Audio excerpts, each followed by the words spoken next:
wrongdoing. Pastor Johnson, hold on one second. Is in the state capitol. Thank you. Impeachment in New York history. Right. So there are a lot of unknowns about what counts as grounds for impeachment, and there's no agreement on that issue. So there's no clear timetable for that. So that's why there's a lot of lawmakers who are calling for the governor to sort of avoid that confusion and step down. Among them, President Biden, who says he thinks Governor Cuomo should resign. Team USA is golden at the Tokyo Olympics. Here's Denny Cap on the track and field results. 21-year-old Sydney McLaughlin goes 1-2 with teammate Muhammad to deliver the United States gold and silver. Okay, Maria, you're still there? Yes, I'm still here. No, babe, you can hang up. Okay? Oh, okay, good. Thank you so much. Thank you. Bye-bye. Bye-bye. Some sort of record broken. Muhammad, who led for much of the race before McLaughlin passed her late, is just 12 of the second behind the New Jersey native, University of Kentucky Wildcat. Florida Governor Ron DeSantis is downplaying a spike in COVID cases that shattered state hospitalization records there. He says he will not impose a mask mandate or any business restrictions. He says the spike is seasonal as Floridians spend more time together indoors to get away from the heat and humidity. A new eviction moratorium could help keep millions of Americans from losing their homes. The CDC's new moratorium on evictions lasts until October 3rd. This is AP News. The British Navy's talking about hijackers. The British Navy says hijackers who boarded a vessel off the coast of the United Arab Emirates in the Gulf of Oman have left the ship. The notice comes after operations with warning of a potential hijack under unclear circumstances. The night before, the group reported that the vessel was saved. It did not provide further details about the event, which has unfolded amid heightened tensions between Iran and the West over Iran's tattered 2015 nuclear deal with world powers. Over the past few years, commercial shipping. Okay, great. Sorry, babe. I am trying to get these last few minute things in. A man in Germany has been convicted of illegally possessing a personal arsenal that included a World War II-era tank, machine guns, pistols, and ammunition. I'm Rita Foley, AP News. This is 8:20 a.m. WCPT Willow Springs and streaming worldwide at WCPT820.com. We are Chicago's progressive talk, where facts matter. Now, your WCPT 820 Chicago traffic update.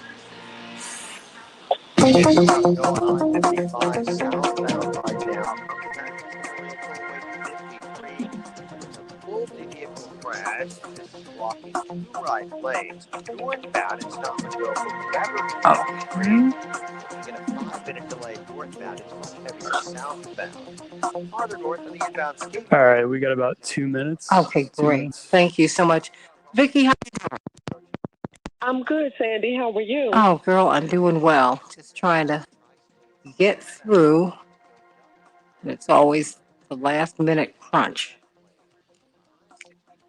And that's what I'm doing here. Hey, Francis. Hey, everybody. So just give me one moment.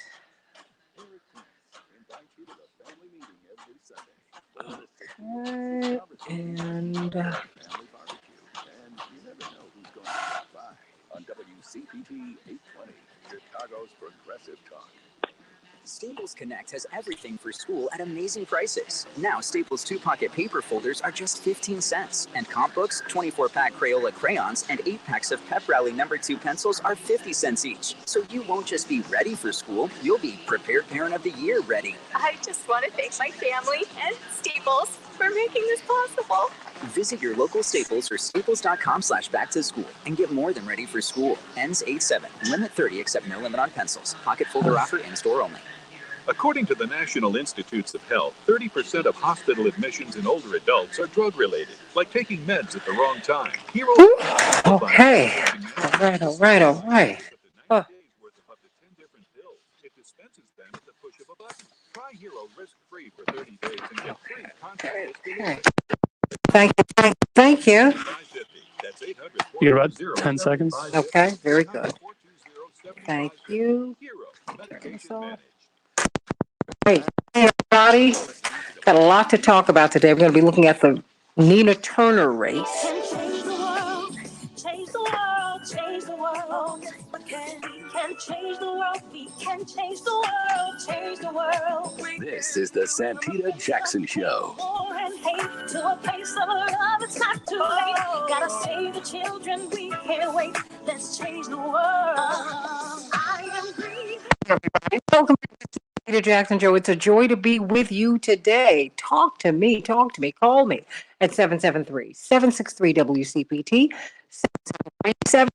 773-79278. So much has happened overnight on the just in the news. Oh my gosh, I'm coming to you from WCPT 820, the largest radio station, and AM 950 radio. My family to the north in Minneapolis, St. Paul. So much is going on. We've got to talk about it here on the Santita Jackson Show. Don't even know where to begin.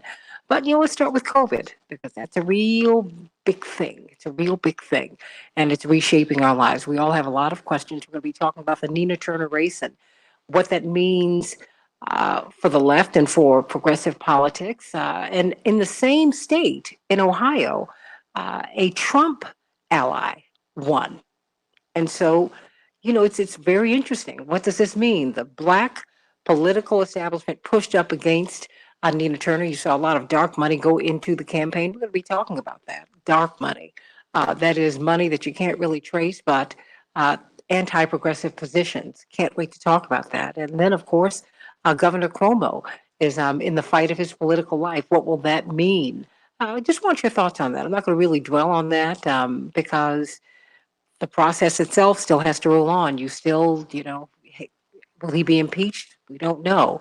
If he's impeached, he's not automatically removed from office, but he would be removed from power until they have the trial. So there's a lot going on there, a lot of pieces there. But I really want to talk about where black politics and where progressive politics really are today, where they are.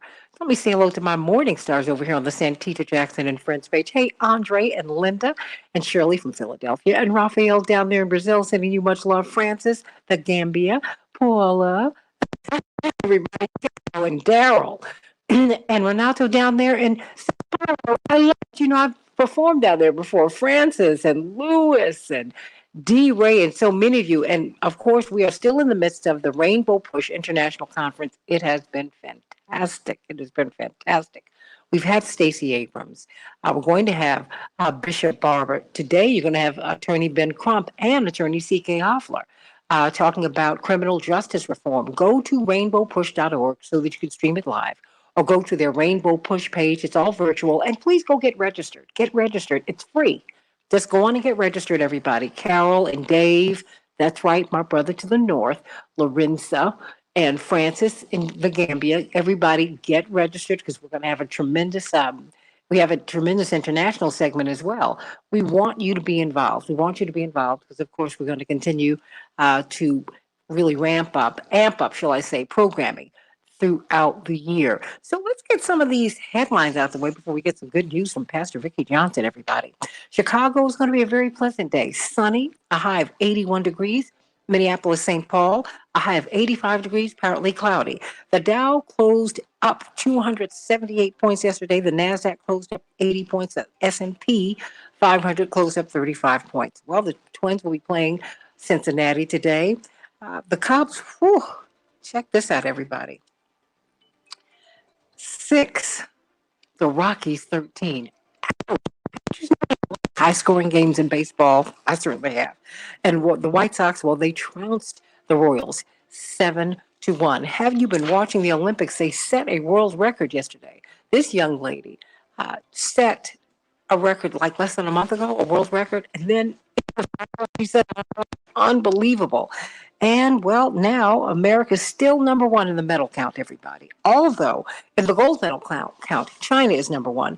America, the United States has 76 medals. China has 69.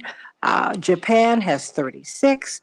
Australia 35. Great Britain 47. Russia 52. But China's number one in terms of gold medals. Wow. And I got a chance to see those young ladies last night who were gymnasts. Simone Biles was fabulous, particularly when you think of all that she's been enduring. But guess what? Those girls from China, they've been studying Simone, and she's their idol. Isn't that wonderful? Love it, everybody. New York City will require proof of vaccination to enter all restaurants, fitness centers, and indoor entertainment venues, according to Mayor Bill de Blasio. If you're unvaccinated, unfortunately, you will not be able to participate in many things. Countries in Europe have rolled out similar measures and incentives to try to get people vaccinated. What do you think about that, everybody? Call me, text me. Thank you, GWC Injury Lawyers, for the opportunity to text. But do you think you should have to have a vaccination in order to go into public venues, particularly since more and more what's being required of vaccinated people is proof that you are COVID-19 negative?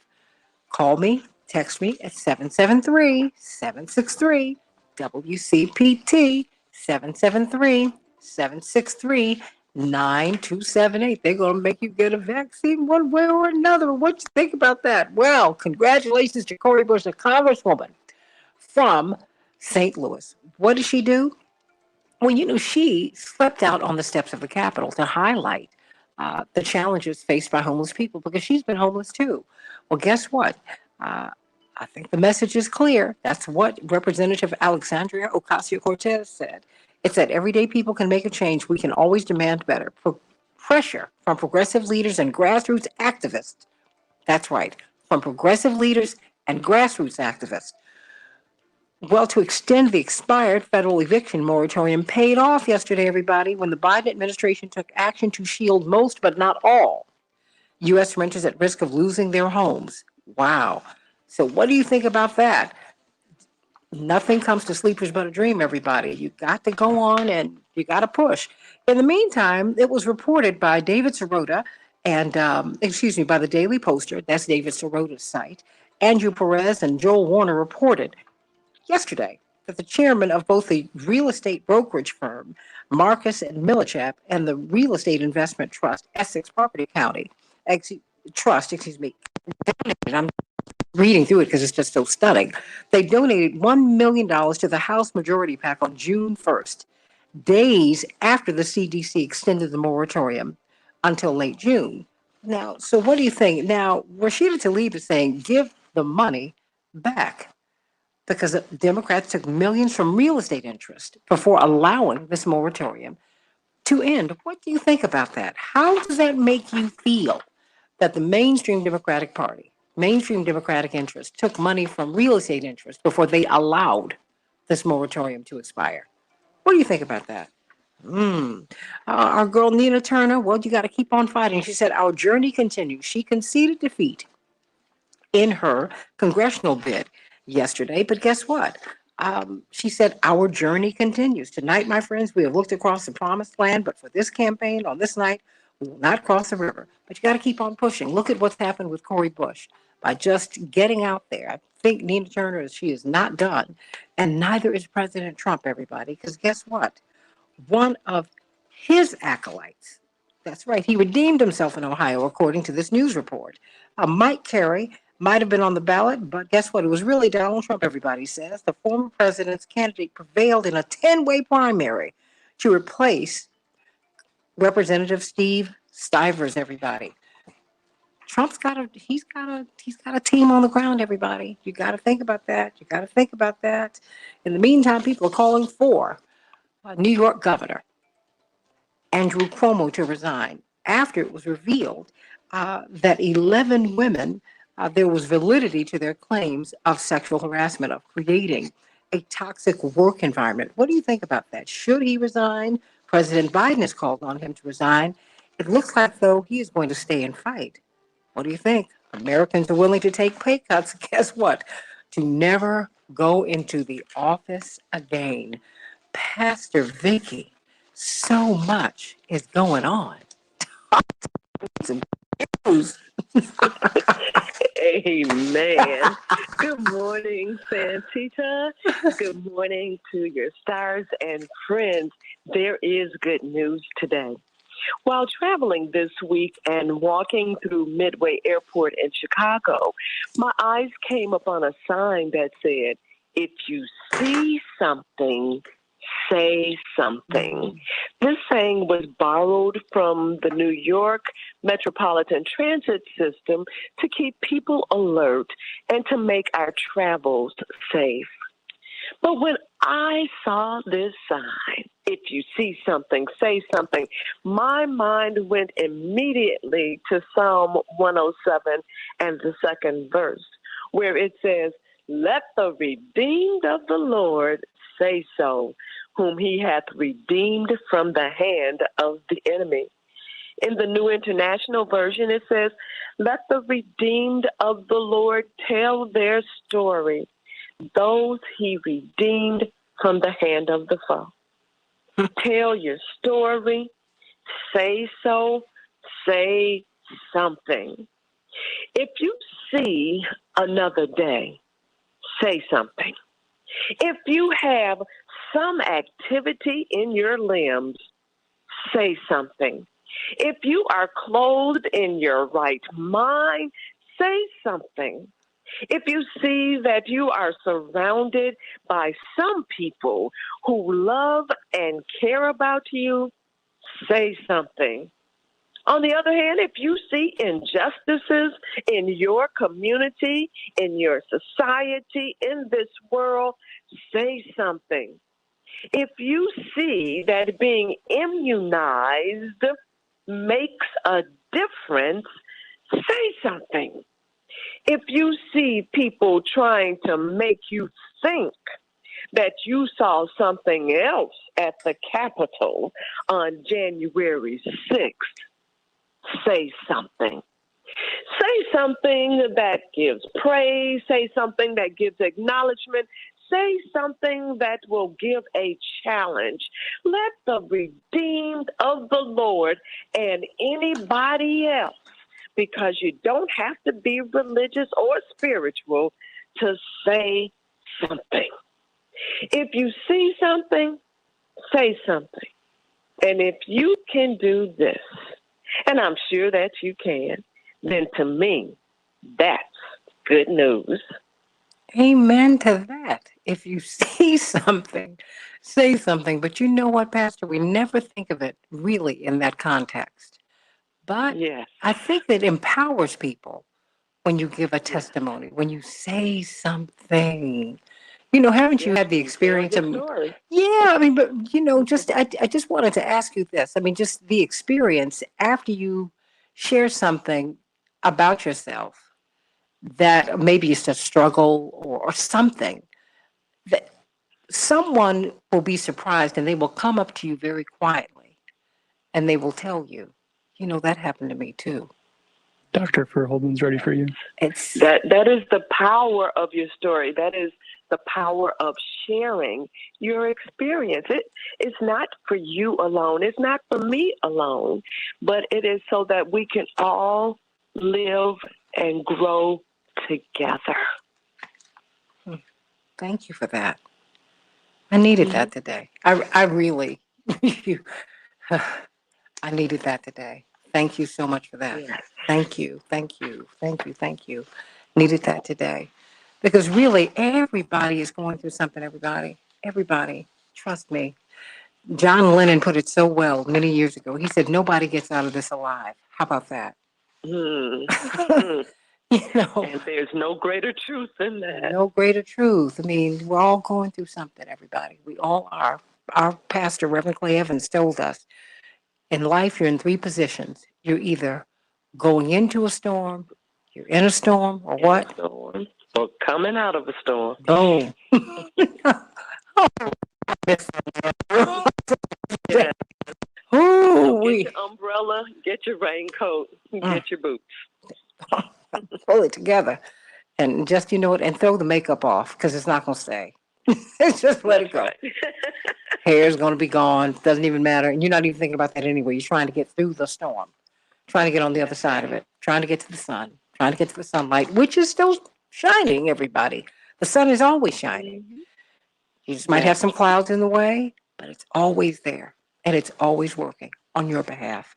I love you, Pastor Vicki Johnson. You are also, of course, one of the founding members of Operation Push. We have our Rainbow Push International Conference, which is going on right now. And down through the years, we've had everybody there. And this year is no different. Today, Attorney Benjamin Crump will be with Attorney C.K. Hoffler talking about criminal justice reform. Please, everybody, go to rainbowpush.org, get registered. It's free. It's virtual, and get involved. Stacey Abrams has been with us. It has really been quite something. Down through the years, we have loved our conventions, have we not? Pastor Yes, Vicki we Johnson. have. Well, certainly you and the Power choir, pack. you all enjoyed them That's even right. more. But we also had some great people. Oh my gosh. I can teach because we're our babysitters. So, we That's had, right. we had fun with you guys too. So there you go. But a great conference, and everybody, it's virtual. We're trying to keep it as safe as we possibly can. Although the building is open, and we're taking as many safety precautions there as we can. So you can go on by 930 East 50th Street, 930 East 50th Street. But please go to rainbowpush.org. Paula is registered, everybody. Raphael, go on and get registered. My brothers and sisters down in Brazil, Renato, go on and get registered to the Rainbow Push Conference. We have an international component, but you do know what happens in the United States is also happening in Brazil. All this stuff is happening all over the world. So I'm sending you much love, Pastor Vicki Johnson. Of course, 80th and Jeffrey here in Chicago is the St. Thomas Lutheran Church, and that is where you can go worship in person, socially distanced. What time, Pastor Vicki? At 11:45 a.m. to 12:15 p.m. in the courtyard on Sundays, outdoors. 80th, 80th, and Jeffrey, everybody. 80th and Jeffrey, right there on the corner. You don't want to miss it. And you'll get more of this good news from this great pastor and singer. So there we go. I love you, Pastor Vicki Johnson. I love you, Santita. If you don't get it, but Yes, that's another it story. is. I know it is. I know. She's known me since I was like 4 or 5. Wow. It's been a long time. It's been a long time. I love you. Thank you so much for being with us today. Everybody, of course, we've got Dr. Deb with us, Dr. Deborah Verholden. I think we just have a new nickname for you, Dr. Deborah Verholden. Dr. Deb. Everyone wants to talk to Dr. Deb. Like, where's Dr. Deb? Well, Dr. Deb is about to become a grandma, and she is taking care of this family, and it's just beautiful, beautiful. It's a beautiful thing to see. And boy, oh boy, you're doing everything. You're doing the most. And we have a lot of questions for you today, because we've had the largest music festival in the country. I'm here, 100,000 people per day. You had to be vaccinated or at least present a negative COVID-19 test. Although some friends of ours, when we were coming back from Paris a couple of weeks ago, they've been vaccinated, and they were shocked that they were not allowed on the plane, Dr. Verholden, because they had not taken a COVID test. They had to test COVID negative even before they got on the plane. This was 2 weeks ago, right? So that's interesting. That's interesting that those measures are in place. And now we're seeing in New York City, if you're not vaccinated, you're not going to be allowed really in public venues, which is interesting because a vaccine, can these be super spreader events? It's confusing. It's confusing. And then, of course, I'm going to ask you about the Commonwealth Fund, showing that America comes dead last in terms of industrial countries, high-income countries, last in healthcare rankings. You've got to talk about that. But let's talk about about what is required and what it really means. I mean, of course, Mayor de Blasio in New York has said, if you want to go to a restaurant, if you want to go basically in public, you have to have vaccination. You have to show proof of it. But he didn't say you have to show proof of being COVID-19 negative. Do you understand why it's confusing to all of us? I've got about 3 minutes. I just think practically about the enforcement of this. So even if you have a vaccine card, that means you got to have a card. You got to have an ID, so somebody that can confirm whose name is on the card, matches the ID, matches who you are. And it's just, as a parent, I think of it this way. I used to really not, punish the kids too much Because a lot of times the punishment I impose on them, I would be serving the sentence with them. Yeah. Right? Okay. That's, oh, you're not allowed to go outside for 2 weeks because you blah, blah, blah. Now I got a mopey kid in the house who can't watch TV, who can't go outside, who can't. I said, oh, no, these punishments don't work. So I came up with creative things. You on dishes duty for the next 2 weeks over that one. So everybody gets a break on the dishes, and that's your job. These kinds of things that they're implementing, you remember we couldn't even get, think about the little old lady that works at the Walmart that greets people at the door. Mm. Her job shifted during COVID, and she was supposed to tell people, oh, you can't come in without your mask on. It became burdensome. And dangerous. It wasn't a match. Yeah. There was a man at the Family Dollar just a few blocks from my house. They did a whole big story in one of the big papers, and it showed all of the workers who lost their lives during COVID because of people's reaction to the pandemic. And he was one of the people that they had discussed. And so I think, okay, so you've got this, these things that people are trying to put in. Who's going to enforce that? So if you go into a restaurant, is it the little girl that's the hostess that's greeting people at the door and walking you to your table that's going to tell somebody, especially you got to think about a lot of the people who remain unvaccinated, right? So some of these people are very important. They're very prominent, wealthier. She's going to say, oh, you can't come in because you don't have proof of vaccination. Like, I don't see how all of this is going to work. And again, it feels like instead of just doing the work, because I do believe there are a lot of people who, if they had more confidence, they would get vaccinated. And then there are going to be the people who remain no, not for me. And that's okay too.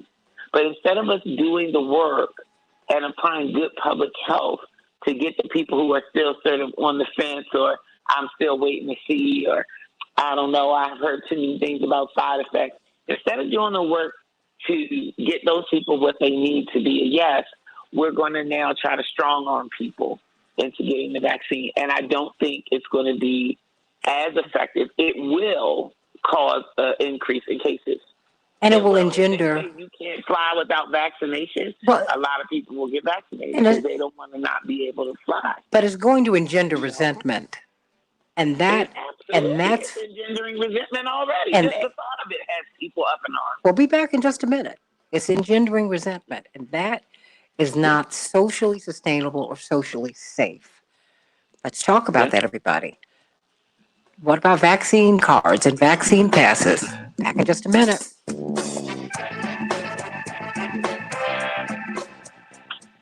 Dr. Deb. The history of Air America lives here. This is Postmate, can you turn that down just a bit? Oh, you don't have to turn it off, but you can just turn it down. That's all. Is that good? What, permits? A little bit more. And as Okay, much as great. we like Perfect. helping homeowners No, solve their just a little bit more. problems, we'd Just much needs to prefer come down help just a you little avoid bit. Dr. Ferguson. Thank you so much, Dr. Verholden. Yes, ma'am. How you doing? I'm doing all right. How you doing? I'm doing just fine, girl. I saw the Ken Burns country music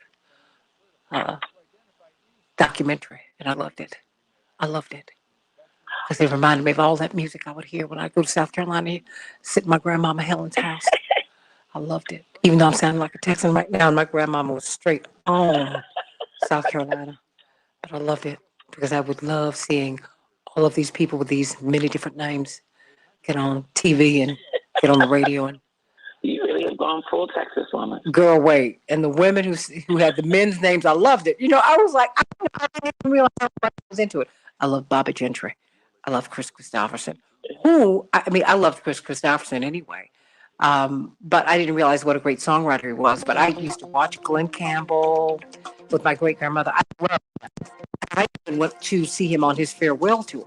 I went by myself because I just loved Glenn Campbell. I knew he was struggling with dementia, I wanted to see him just one more time. And you know what? It's amazing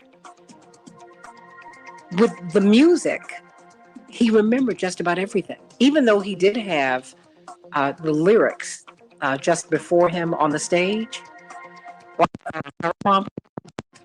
The music didn't leave him. The music didn't leave him. Oh my gosh. Yeah.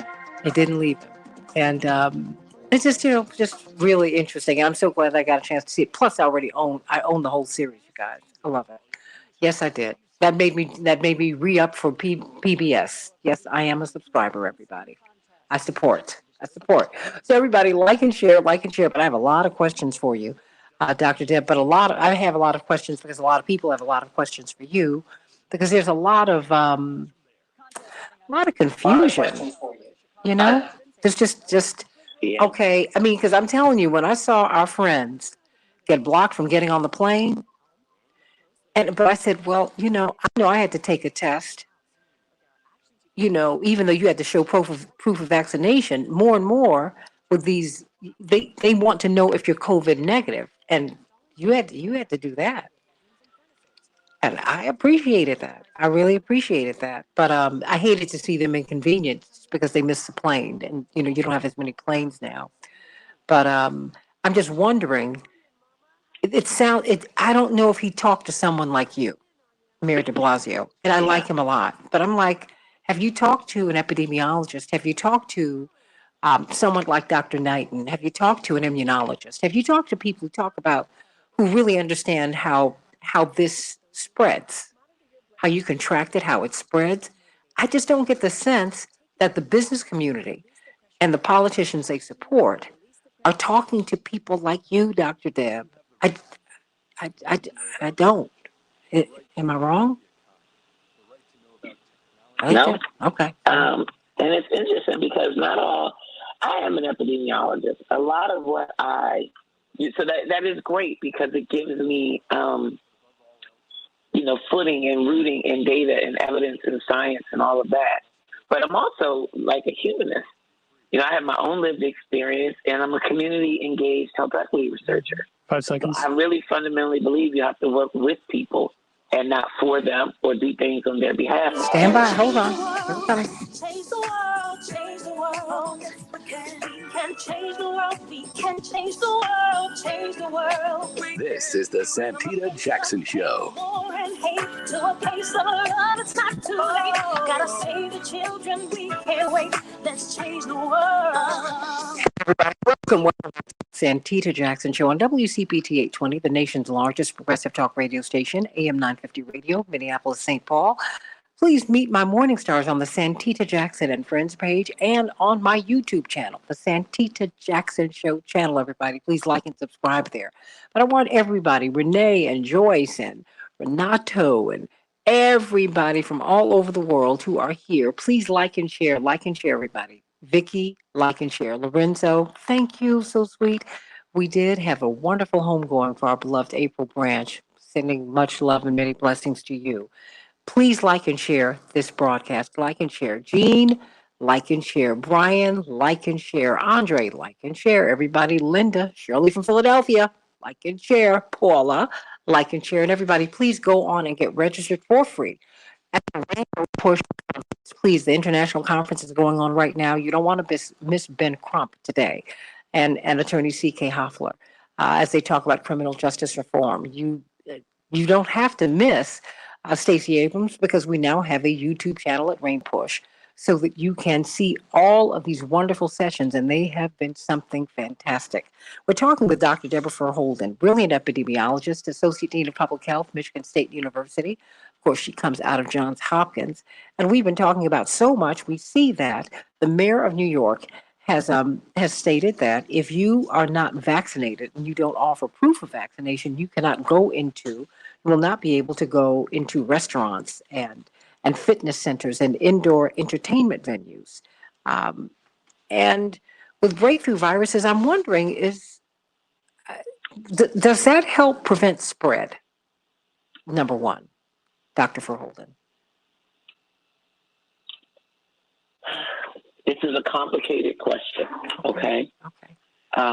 Because I don't want to pretend as if, the vaccinated are the answer to our problem and the unvaccinated are the source of the problem. We know that's not entirely the case. What I will say is if more people were vaccinated, we would have less spread of coronavirus. This won't solve the problem. We've got to do multiple things at the same time. And what we're really trying to do is bring people together.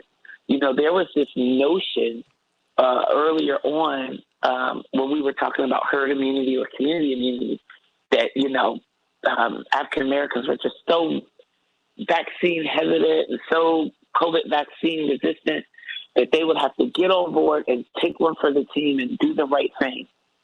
And a lot of people, that just fell on deaf ears. They said, I'm not going to let you inject something in my arm, you know, for some greater good, especially if I'm not confident that it's in my best interest, if it's for my good and for the good of my family. And so I think we learned some lessons, but we're not applying those lessons learned. You know, creating this divide. I mean, it's terrible. I go on the radio every Saturday with the mayor in Flint, and he also broadcasts his program live on Facebook. It's literally a line right down the middle. People are on there battling and arguing, and people are saying, well, you're not even vaccinated. You need to get a big U on your forehead. Somebody literally said this, that the unvaccinated should have a big U on their forehead so everybody can know and see who's unvaccinated. And I thought, wow, this is the new scarlet letter. Absolutely. If you won't take a vaccine, it should be branded on your forehead so we'll all know. It's just the wrong approach. It's the wrong mentality. It follows some of the things that we've seen happen in America, but from a sort of ideals and aspirations, it's very un-American. I don't again think it will push some people. There will be people, like I said, if you say you can't fly unless you been vaccinated and got a vaccine passport, people will get vaccinated and they will get that passport because they'll want to get on a plane. You know, if some of these things, if you have employers, and my employer has done it.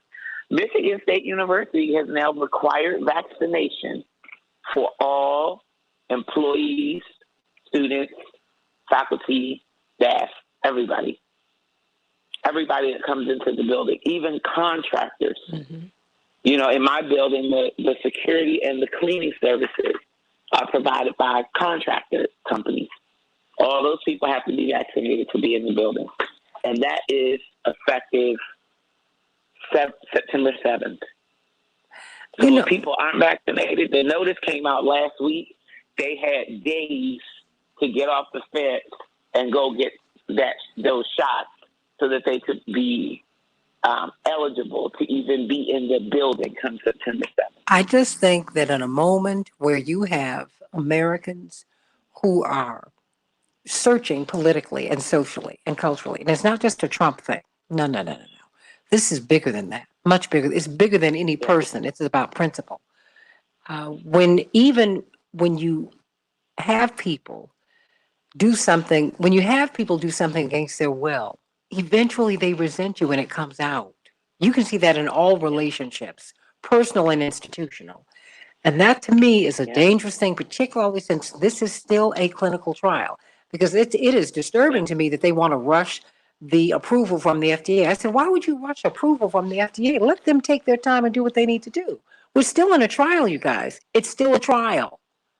Now, I mean, and they need to stop that because it's not socially, it's unhealthy. You see people going off on airplanes. Let me tell you, I take a deep breath every time I get on a plane right now. And lately I've had to be on a lot of them. I don't know what they're going to do. And girl, I do not sit in exit rows because I don't know if somebody is going to try to open the door. I mean, because there's a lot, you know, and Chris Christopherson, the great songwriter, wrote freedom in Me and Bobby McGee.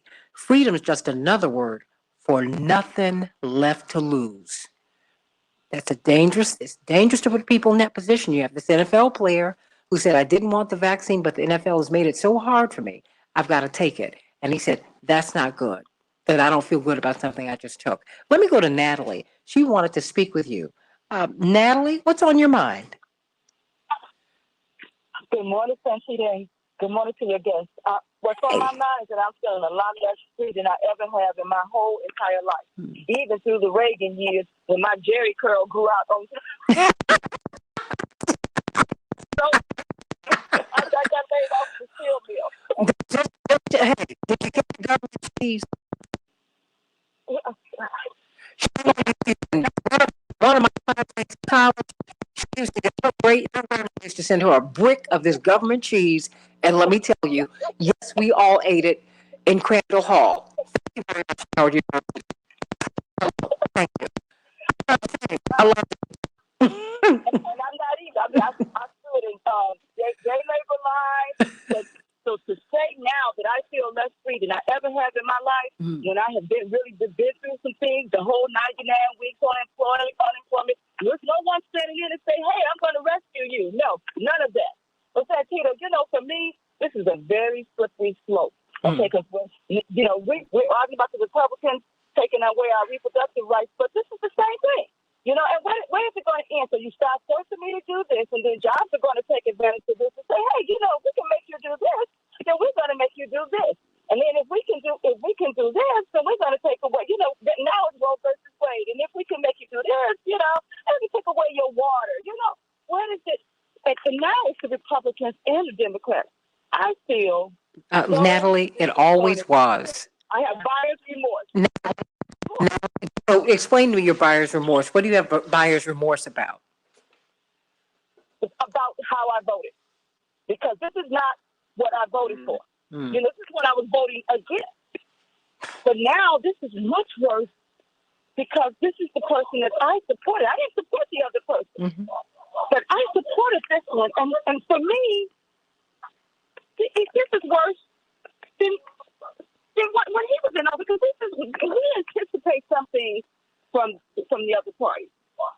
But for him to be, his administration to now be forcing this, it's just for me. And then to say to me that, you want to put the scarlet letter on me, but you say that they're the super spreaders. So are they going to wear super spreaders across their forehead? I mean, the narrative keeps changing to fit any agenda that they come up with. The narrative just it keeps changing. Well, well, look, let me tell you something. I told you they're corporatists in both parties. That's why I've always said, hey, because I think with President Trump, the pushback on him was that he always questioned Big Pharma. Remember, they came after him during the beginning of his campaign because he questioned the safety of vaccines. Now, look, I believe in vaccines. I just think that I need to find out. I have to make sure that they're safe. That's all I'm trying to, that's all I'm waiting on. I just want to make sure that they're safe. I believe in therapeutics too. I believe in therapeutics. I believe in all. I believe in it. But right there, because Dr. Deborah Verholden, I want you to react to what you're hearing, because Dr. Deborah Verholden also works in policy. She is, as an epidemiologist and as an activist and as someone who's very active in the community. You're approached by our elected officials to help them shape policy. What are you hearing from Natalie? Because I think Natalie is representative of a lot of people. Stay right there, Natalie. I think Natalie's points are very valid. Honestly, I share her, point of view, and the notion that I didn't get what I voted for. And I'm honestly not surprised. That's why I really, encourage people to use that voice that they had with that vote, because a lot of what we were sold and a lot of what we were told was going to happen. And, we were all expecting some sort of transformational shift with this change in administration. It just simply hasn't happened. But literally, the current president basically said, pay everybody $100 to get vaccinated. Or get in a lottery. Do that. Get in a lottery. Do a lottery. Do a sweepstakes. None of this stuff is rooted in science, and none of this stuff has worked. It didn't work. They did it in Ohio. It didn't work. They've done it in Michigan. It's not working. And so now it's like, okay, so the carrot didn't work. So let's get the stick. I mean, that's what it is. So they couldn't incentivize us. They couldn't bribe us, but now they're going to force us. And as a public health person, this is heartbreaking for me, because we're now talking about the people who remain on the fence or are a no. These are not the people who you are going to be able to force their hand into this. And if you do, like you said, it's going to come at the tremendous cost of a lot of built up resentment and a lot of, sort of undermined trust and confidence. Because, it does beg the question, if this is so good for me, why are you forcing it on me? Well, and Dr. Deb, why are you forcing it on me? Why don't you be as eager to provide people with insulin? Okay? Hello. No, I mean, right now, people are rationing their insulin. They're dying. I mean, take the vaccine. Wait a minute. Why are people, when they get COVID-19, why are they stonewalled when they ask for therapeutics? What's up with that? Because I mean, if I got COVID-19, what do they just send you home, Dr. Deb? I mean, what's the protocol on that?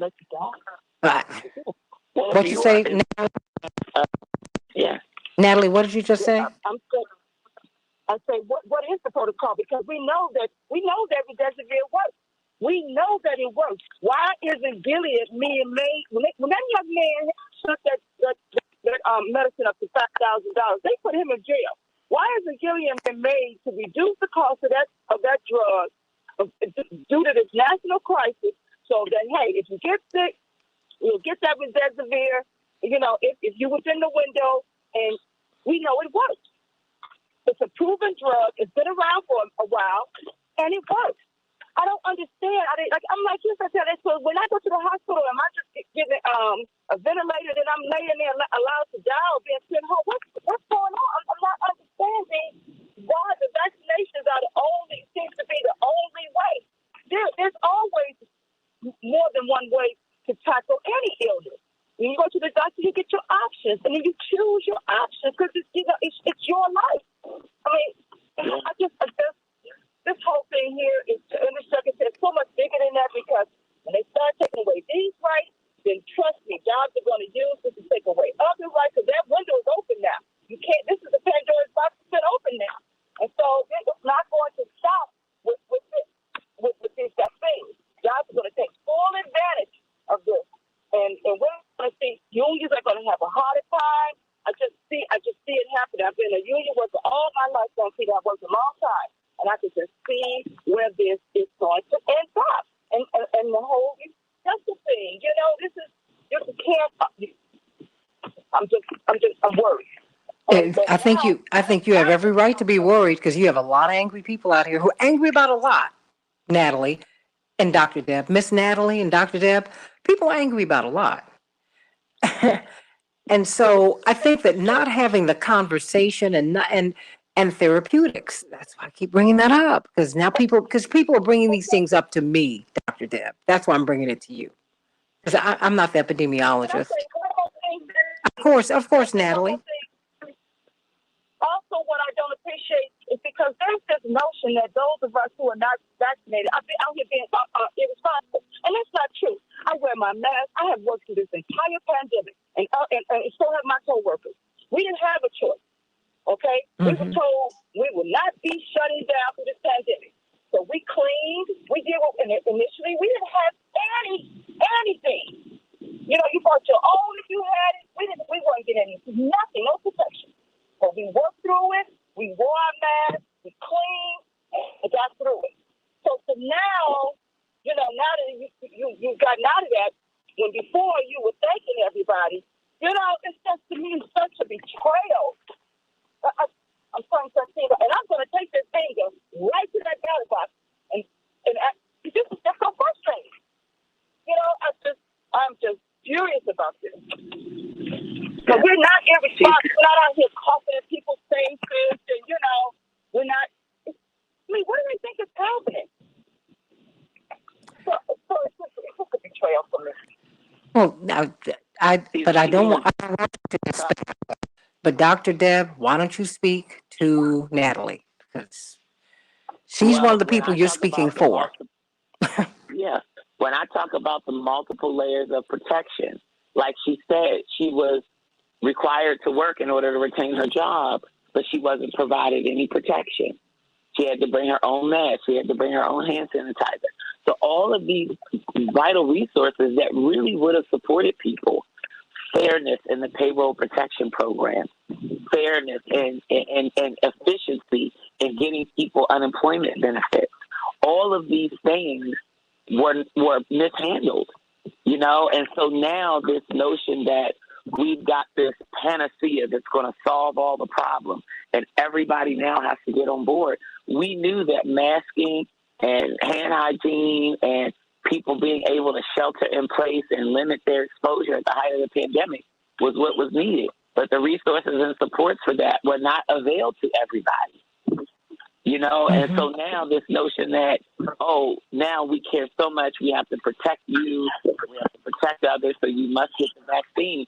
Where was that same sentiment when earlier in the pandemic people were being evicted, when people were forced to go back to work, when employers were not providing PPE?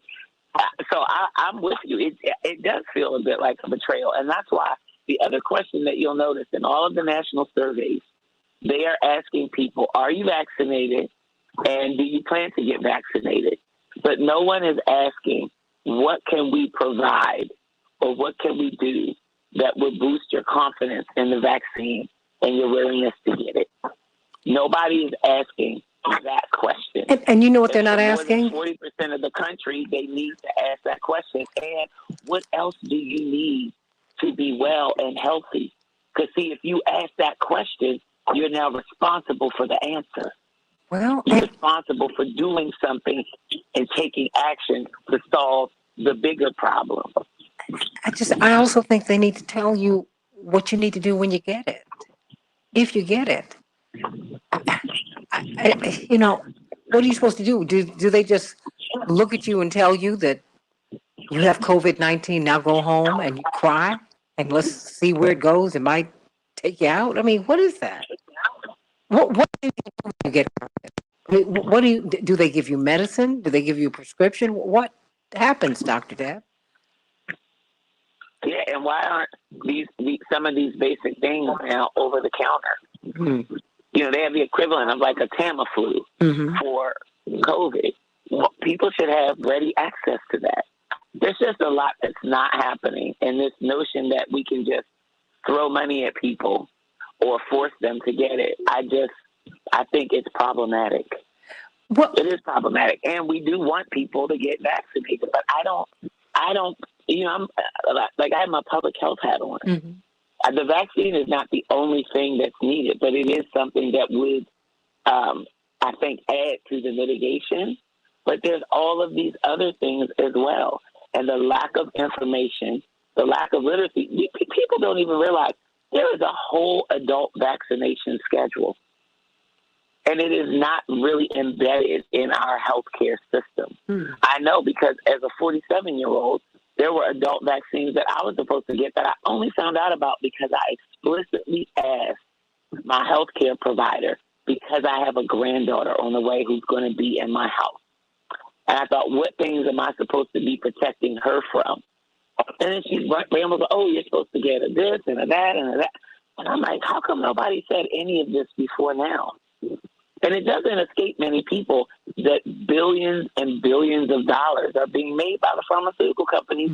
You remember earlier in the pandemic, they tried to convince us that it wasn't about the money.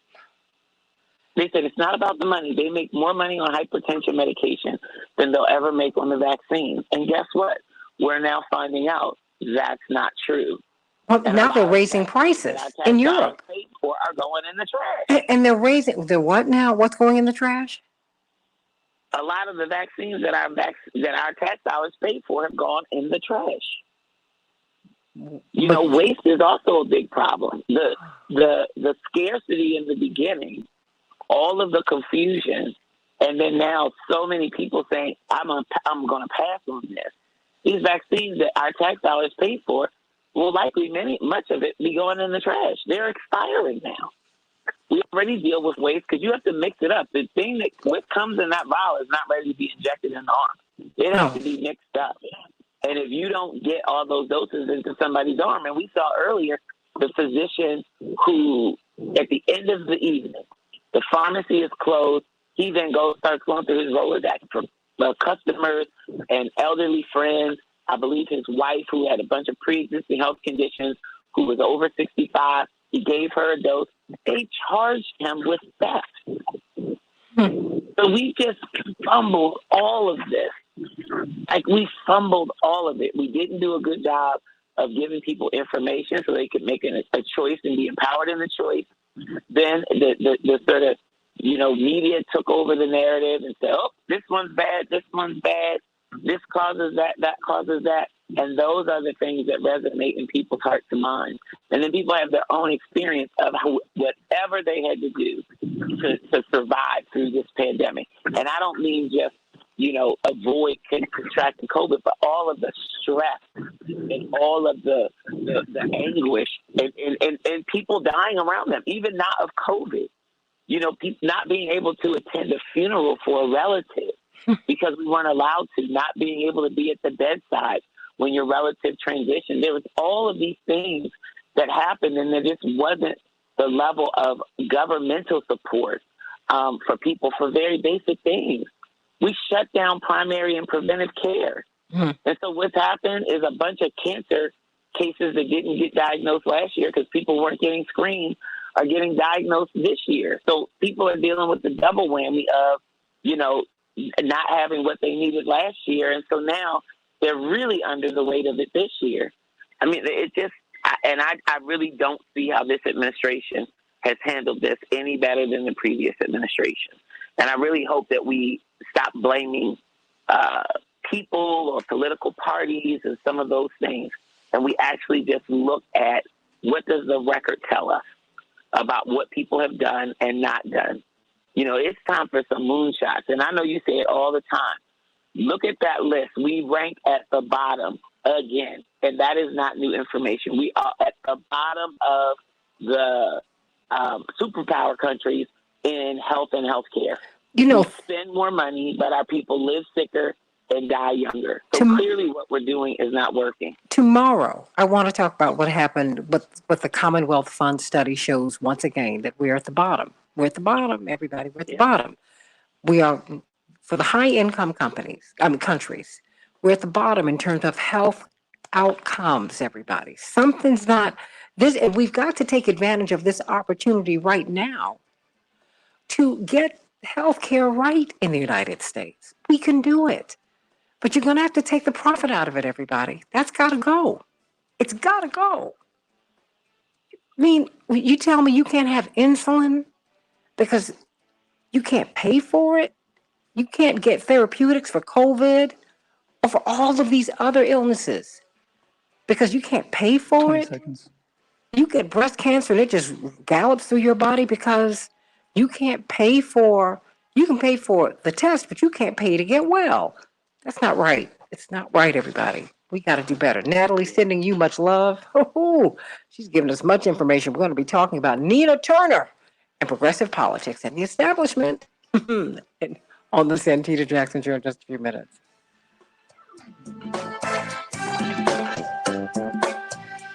If you have unfiled taxes or are in debt to the IRS, this is important news. The IRS just rolled out a new program to help. Dr. Deb? Is Senator Turner coming on next? No. I'm going to bring her on in a few days. I wanted to give her a moment to rest. I spoke with her yesterday. So are you sound a little fired up right now.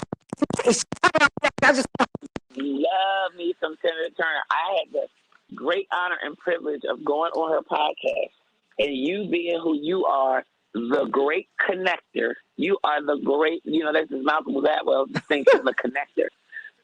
So you are probably an influencer, a connector, and a maven, which is an information, source of information. But you had Senator Turner on one of the shows, and it was funny because I think we kind of bumped heads on a topic or two, which is perfect because we don't all have to agree, and I don't think agreement is where we get progress anyway. But it was respectful as always, and I realized that I had met her in person. I remember that. She came to Flint with Senator Sanders because she was the co-chair of his campaign. That's right. And, oh, man, going to her podcast was big fun. I've been following her. She's got that fire in the belly, and she speaks the truth. And you I know really what? like And Sister Gwen, but you can't. just because he lost this race, no. You know, Reverend lost the presidential races, but he won. Bernie Sanders lost his presidential races, but he won. And she's young. She can keep on running, keep on serving, keep on running. I just wanted to give her a little bit of space today because it's look, she is a wife, a mom, a grandmom. Campaigns take a lot out of you, everybody. They do. I spoke with her yesterday, and she and Reverend were able to speak because Reverend supported her. And I, you just saw a lot of dark money come in on her. And I just said, they're not going to give this to you, right? They're not. They're not going to give it to you, girly. So let's just be clear. That's what this is, and just trying to keep her encouraged. Yeah, but that's okay. That's okay. Attorney Patillo's on the line. Because she had a lot of forces up against her. You got to push. I'm sorry, go People on. like Senator Turner, they play to win, right? Yeah. And I know that. I know just from what I know about her, she does everything with her whole soul, every fiber of her being. And yeah, I'm sure she played to win, but it's not just about the win. I'm sure she brought up and agitated the waters and elevated some things that people are now going to have to contend with. Well, you have to redefine winning too. Because what is a win really? And I saw Reverend do that brilliantly. I saw him pivot. Thank you. Hey, Robert Patillo. Oh, crazy Robert. This is your girl. Wait a minute. Attorney Fancher's on the line. CK, I'm not CK. Dr. Deb, say hello to your guy, Robert. You know. Hi, Robert. I miss riding with Robert in the morning. Morning, how are you? Well, he's I now. wish I lived in Atlanta because I'd take Robert Patillo out for drinks every Friday or whatever day I could get him. He breaks that thing down. Oh, gosh. I always leave more insightful, and I always laugh. Holla. To bring that much laser precision to a problem and keep people like on their toes is the best. The best. I appreciate it. Holla, holla, holla, holla, holla, holla. No, he ain't right. And since we're not on the radio, Robert, But we're on Facebook. Oh, we're on Facebook. We're on Facebook. Well, Robert, I want to connect you to a good friend of mine by the name of Carl Hart. I definitely think you should have him on your show. Oh, There's a Patillo. new book out called Drug Use for Grown-Ups. And boy, does he spark a debate around drugs and the legalization, decriminalization, and all of that. He's a neuroscientist and the chair of psychology at Columbia. And his book will rock you to the core. Well, I already believe in pretty much the decriminalization of everything, just on a policy basis. So I'll be glad to have him on. Okay, I just sent you this number that I've been promising you, Robert. Thank you for that. Because I do believe in passing things around. I am so sorry, Robert, I haven't sent you this number. But go on and reach out to Malcolm. Let him know that you got it from me and that you got it from Robert. Okay. Of course, thank you so much. No worries. I just because I. Hey, Miss Jackson. Yes, dear. So, Jonathan Jackson, he is right now, I think, in a bad spot. So I have him on the line. He's connected. He's on hold. Okay. But I'm going to bring him up at 7:10 because he's trying to find a quiet spot. Okay, no worries. No worries. And then I just need to get Attorney Aaron Connolly on. So tell him we'd like to wait at 30 because we've got, because I know he's biking in the morning. My brother has now become the fitness nut. I'll let him know then that maybe I could call him back at like 7 after the break, or during the break, I should say. Yeah, just tell him if he needs more time, we'll give it to him. Okay, and then you have about 45 seconds. Okay, fantastic. Thank you so much. Yep. Okay, you got Robert? Yes, I did. Okay, great. Okay, great. Just making sure. How are you doing, Fancher? Mark? Yes. Good morning. Can you hear me? Yeah, I can now. I'm I'm just listening now. I'm just listening. If you need the line, I'll hop on. No, Facebook. no. Stay right there. I gotta hear Robert. No, So you're good. But if you start laughing, I'm gonna have to call you out and bring you on.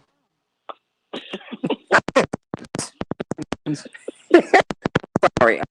Laughter is medicine, by the way. Yeah, look, I'm not mad, and Robert sprinkles that in Hey, liberally. Miss Jackson, Yes. I can't get Connolly on. Okay. Thank you, sweetie. Neurotransmitters. Can change the world, change the world, change the world. We can change the world, we can change the world, change the world. This is the Santita Jackson Show. War and hate to a place of love, it's not too late. Gotta save the children, we can't wait. Let's change the world. I am breathing. Hey, everybody. Welcome to the Santita Jackson Show. It is Wednesday, August 4th, 2021. I'm Santita Jackson. It's a joy to be with you today. I cannot wait to hear your voices. I want to hear what you think about the Nina Turner race. She conceded defeat last night, but she wasn't defeated. She just didn't win that seat. And so congratulations to Chantel Brown, who has won the primary, and we presume that she will win the seat in this fall. So, but what does it mean? Because now we saw that establishment Black Democrats did not support Nina Turner. In fact, they came in on her, and a lot of dark money came in on her. What does that mean? Because now we're seeing an emerging Black establishment Democratic Party, but we kind of saw that when Reverend ran, and the Black establishment Democrats didn't support him either. So there's something to be said for that. But we all have to work together, but we need to understand where each of us are politically. That's important to know. What does it say about Democratic politics? What does it say about left leaning politics, particularly since one of Trump's people won last night? Oh, yeah, in Ohio. Oh, yeah. Trump's got legs, everybody. Don't be fooled. 763 WCPT, 79278. If you want to text me, GWC Injury Lawyers gives you the opportunity to text, but I want to hear your voices. 773-763-9278. WCPT 820, the nation's largest progressive talk radio station, is my home here in Chicago, as is AM 950 Radio. Minneapolis, St. Paul, the voice of progressive Minnesota. Let's get to some of these headlines, Coast May. Chicago, we will have a high of 81 degrees. It will be sunny. Minneapolis, St. Paul, 85 degrees. Partly cloudy. The Dow closed up 278 points yesterday. The NASDAQ closed up 80 points. The S&P 500 closed up 35 points. Twins, well, they'll be facing Cincinnati today. But the Cubs, whoa, the Rockies wore them out yesterday, 13-6. But the White Sox rebounded for Chicagoans, 7-1 over the Royals, everybody. Have you been watching the Olympics? I love track and field and I love gymnastics. And this is a moment where you see it all right now. We got a chance to see Simone Biles. She is still the GOAT, everybody. And we saw world records set last night. I mean, it's really been a great Olympics. And wow, look at this medal count. The United States is sitting atop the medal count mountain, but who's had the most gold medals? China. And then the United States, and then Japan. Yeah. It's been a fascinating Olympics, and so we're going to see just how all of this pans out. New York City will require proof of vaccinations in order to enter all restaurants, fitness centers, and indoor entertainment venues, according to Mayor Bill de Blasio. He says, quote, if you're unvaccinated, unfortunately, you will not be able to participate in many things. Countries in Europe have rolled out similar measures, and they are protesting accordingly, everybody. In the meantime, New York Democratic Governor Andrew Cuomo sexually harassed 11 women, at least that is according to an investigation led by the state attorney general. President Biden has called upon him to resign. Governor Cuomo, for his portion, is going to wait it out. At least that's what appears to be the case right now. Investigators said they found a pattern of inappropriate behavior by Cuomo, which included both unwanted touching and comments of a suggestive and sexual nature. Maybe we'll talk about that tomorrow. What do you think should happen? Should he have a trial? Should we hear what he has to say? What do you think, everybody? I want to know those thoughts. Cori Bush. Well, she, being the progressive and the grassroots organizer that she is, Congresswoman Cori Bush, has got to take a lot of credit, everybody. A lot of credit. Pressure from her sleeping on the Capitol steps to highlight the challenges of the homeless. Pressure from progressive lawmakers like her and AOC and Rashida Tlaib and Ayanna Pressley and on, grassroots activists to extend the expired federal eviction moratorium paid off when the Biden administration took action to shield most, not all, but most U.S. renters at risk of losing their homes. Wow. In the meantime, we found out the Democrats took millions from real estate interest before allowing the eviction moratorium to end. What do you think about that? Rashida Tlaib, the congresswoman from Detroit, said, give the money back. It's over $1 million, everybody. Wow. What do you think about that? So much is going on all the time. In the meantime, let's get to some progressive politics. I want to hear your thoughts about Nina Turner. The left were pinning their hopes on her winning the seat yesterday. That did not happen. Indeed, Shontel Brown, who has been the chair of the Democratic Party of Cuyahoga County, which includes Cleveland, she won. She won. At one point, Nina Turner was 35 points up, but then you started seeing a lot of so-called dark money come in. She's even been discussed internationally, everybody, because many people internationally felt that her positions were just dangerous and just too radical. I saw that happen during Reverend Jackson's campaigns in 84 and 88. So what do you think about this, everybody? Now, in conceding defeat, former state senator Nina Turner said, tonight, my friends, we have looked across the promised land, but for this campaign, on this night, we will not cross the river. Tonight, our justice journey continues. And I vow to continue that journey with each and every one of you. We are going to continue to travel all over the country to ensure that progressives are not left alone when evil lurks until justice rings for all, justice rings for none. What do you think about that, everybody? What do you think about that? What does this particular election show us? And she's going to continue fighting. She's going to continue pushing. What do you think about this? What do you think about that? What do you think about that? The establishment members of the Congressional Black Caucus supported Shontel Brown. They felt that Nina Turner would be too difficult to get along with. Hillary Clinton supported Shontel Brown. Interestingly enough, let me get to you, Robert Patillo. You know, Nina Turner started off supporting Hillary Clinton in 2016, but she saw something else with Bernie Sanders, right? And so she switched allegiances, and that left a lot of people feeling not too great about her. But she said, on principle, I think he's saying something that resonates with me and with the people that I've represented. What did you make of what happened last night?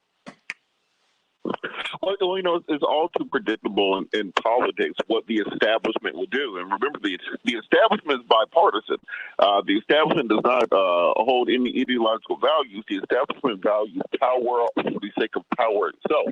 And when it sees somebody as being a threat to power, they will stop them, whether that be on the Republican or the Democratic side.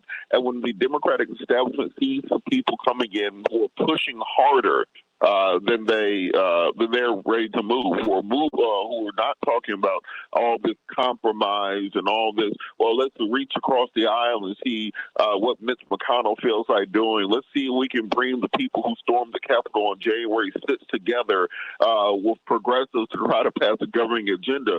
They get scared because they know that this is where the majority of the American people are at. As Marshawn Lynch, the great running back, once said, about that action, boss. And that's what many of the young people want. They want politicians who are about that action, and the people who are entrenched in power understand that if those folks start winning, there's not much for them to do and not a way for them to continue running American politics. So I think it becomes very predictable that whenever you have a young revolutionary candidate, that you're going to see the establishment come out against them. You're going to see those old forces meeting in church basements while you're meeting on the internet. You're going to see them find any way possible to keep the wheels turning and progress from going forward. But ultimately, progress always wins. So it may not be this election cycle, may not be the next election cycle, but progress always wins. The same things that we are doing now. 10 years ago sounded insane. In the 84 and 88 campaign, people called them radical and communist and socialist and everything else, but they are absolutely part of the American political landscape right now. 10 years ago, we could not have passed the infrastructure bill that we're getting passed now. They would have called it radical. 10 years ago, the idea of the type of economic stimulus that we're seeing put out right now would have been considered radical. So the wheels turn. The young radicals become old middle-class people very quickly. And I think that what we're seeing is a sea change in American politics where we are moving towards the progress we've been fighting for the last 40 years. Call me, text me. I want to hear what your thoughts are. 773-763-9278, 773-763-9278. Let's talk about Nina Turner, everybody. Attorney Mark Fancher, National Conference of Black Lawyers. What say you? What are your thoughts?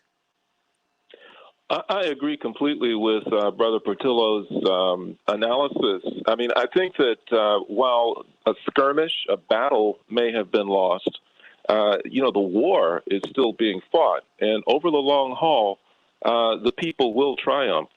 What this does is it's among many other things that have brought many of the contradictions to the surface. Many of the people who are biologically African, will show themselves to be politically and otherwise aligned with a capitalist class, people who have power, and they demonstrate for people who really are looking for what's best for people. They demonstrate that they are basically opportunists, that they are looking to, further entrench a class of people who mislead the people, who try and deceive the people to the advantage of those who have power. And the more that becomes clear to the masses of people, to people who are voters, people who ultimately are going to be called upon to come and make decisions about who will lead and how we will govern ourselves and how we will conduct ourselves, the more clear it becomes that these are people who are betraying the community, then those people are in danger of getting crushed, absolutely crushed. And it's not going to be pretty. So, to some extent, this is a good thing. People have exposed themselves for who they are. And that is really interesting because you see her candidacy itself was discussed internationally. I said, whoa, just one little seat in Ohio could make this much of a difference. Robert and you, Mark. I mean, wow. I mean, so much money was thrown at the other candidates, and particularly with Chantel Brown. Now, mind you, to be fair, she was also the chair of the Cuyahoga County Democratic Party, which also encompasses Cleveland, and Marcia Fudge, the former congresswoman whose seat she is seeking to occupy, she supported her. She's now, of course, the secretary for her housing and urban development. But Jim Clyburn and Benny Thompson and all of these members of the Congressional Black Caucus, I guess they've become establishment because the Black Caucus I grew up with as a child, they were very progressive. They were not establishment, and they knew it, right? So, can you explain that, Robert? Because Mark, because they were Ron Dellums and John Conyers. I mean, my goodness, it was a different group. Shirley Chisholm. Those were my heroes. Yes. I mean, you knew John Conyers did not mind taking the unpopular position. He was not taking the principal position. Always. But Robert, Mark, why don't you jump on it? Because I heard you give an amen to a church deacon. I gotta give you the space. No, I was saying, the Congressional Black Caucus, back in the 70s, it was the conscience of the Congress. Yes. You could count on them to take positions that were outside of the norm when it came to the establishment. And I think that what we really see and what's so important is that this international reverberation of this race demonstrates the game that's been played with American voters. We are constantly told that our politics is strictly local. that the only thing that we need to be concerned about is the people that we can see, the people that we can touch, the people that we can go out and shake hands with, and that's the beginning and the end of what we should be concerned about. But those who have controlled and dominated and oppressed communities of color in particular and low-income communities in this country, they're aligned up with power that is global. Mm-hmm. Their interests are global. The same people who are oppressed in this country are very much like the people who are oppressed in other countries, and they're all oppressed by the same forces. They're all coordinating. They're all working together to make sure that they dominate. And while the people who are oppressed are told to limit their vision to the people who are in their immediate communities, to overcome that kind of power, people have to unite globally, across national boundaries, and to understand that the game that we're playing, the war that we're fighting, is a global war, and that the interests of power, the interests of capital, imperialism, those forces coordinate globally. We have to coordinate globally as well. What about your thoughts, Robert? You respond. Well, it's interesting because I think people forget that they like to silo us. They like us to think that the interests of the poor and the downtrodden is somehow just localized, that it's around the block, it's around the corner. The goal of the ruling class always has been, and this has been since Roman time, quite frankly, that if you keep the proletariat down there fighting each other, they don't come and fight you. So you can keep a poor black person fighting a poor white person, fighting a poor Mexican person, then they're never going to they're never going to storm the Bastille. So this is why it became such an international discussion, because the black and brown and poor world, you can see across the globe, across lines of longitude and latitude, having many of the same issues. The same way that we're seeing an immigrant crisis coming from Central America north to the United States, you're seeing an immigrant crisis coming from North Africa across the Mediterranean to the U.S. You're seeing an immigrant crisis coming from the southern parts of Southeast Asia to the northern part of Southeast Asia to China and Japan, and the Korean Peninsula. You're seeing climate refugees across the world. You're seeing a lack of governmental resources. You're seeing more people at the bottom deciding they don't want to be at the bottom anymore and overturn the New World Order. This is why you're seeing so much attention on these races on the international level, because the same battles that we often fought here are the same battles that are being fought across the globe, and they draw inspiration from much of what we see. The same way your dad received the French Legion of Honor just a couple of weeks ago, to let people know that what we do here influences people across the globe. And this is why this race was so important. And this is why, as Mark said, I don't think anyone should take this as a failure of any kind. Because regardless, this will influence the policies going forward. We never thought we would see Joe Biden be as progressive as he has been. We can by no means perfect, but definitely further than I think anybody who knew Joe Biden in the 80s, 90s, or even in the 2000s ever would have thought that he would have been, because people are flexing their muscles and showing that they're not going to allow simply the rich to be shooting rockets off into space while the rest of us are living under bridges digging for scraps. So we're seeing the sea change in politics, and you can only hold back the waters of history so long. This is not a failure; it's a stumbling block, and things will be changing going forward. And it's lessons learned. She needed to see this. She needed to see this machine come in on her. This is one thing that we saw in '84. We saw the machine come in on Reverend, and it was like, whoa, what is?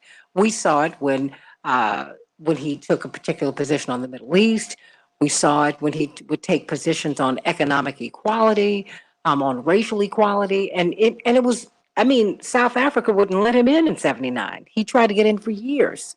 Finally, he had to come in, but then the South African government said, if he comes in, we're not going to guarantee his safety. Carter said, oh, yeah, you will. Yeah, you will. So, it's just, these fights, they're not local. They're global, everybody. Aaron Connolly, what did you make of this? At one point, Nina was up 35 points. See, I'm asking you because you're on the ground or doing these campaigns. This is what you do.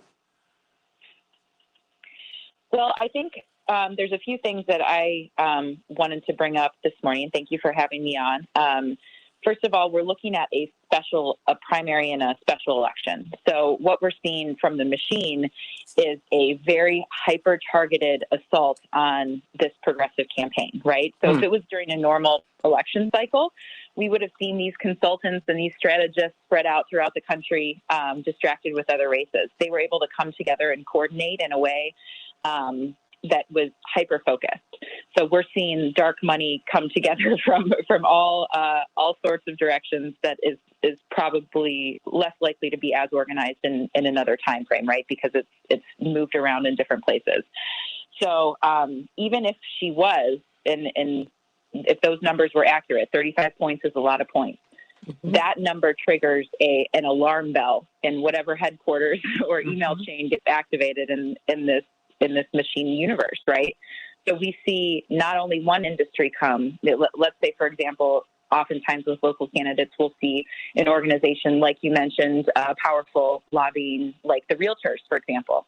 And they come in and put a bunch of money into these local races for folks that support affordable housing. And magically, the candidate that was surging locally is now outspent 3-1, for example, right?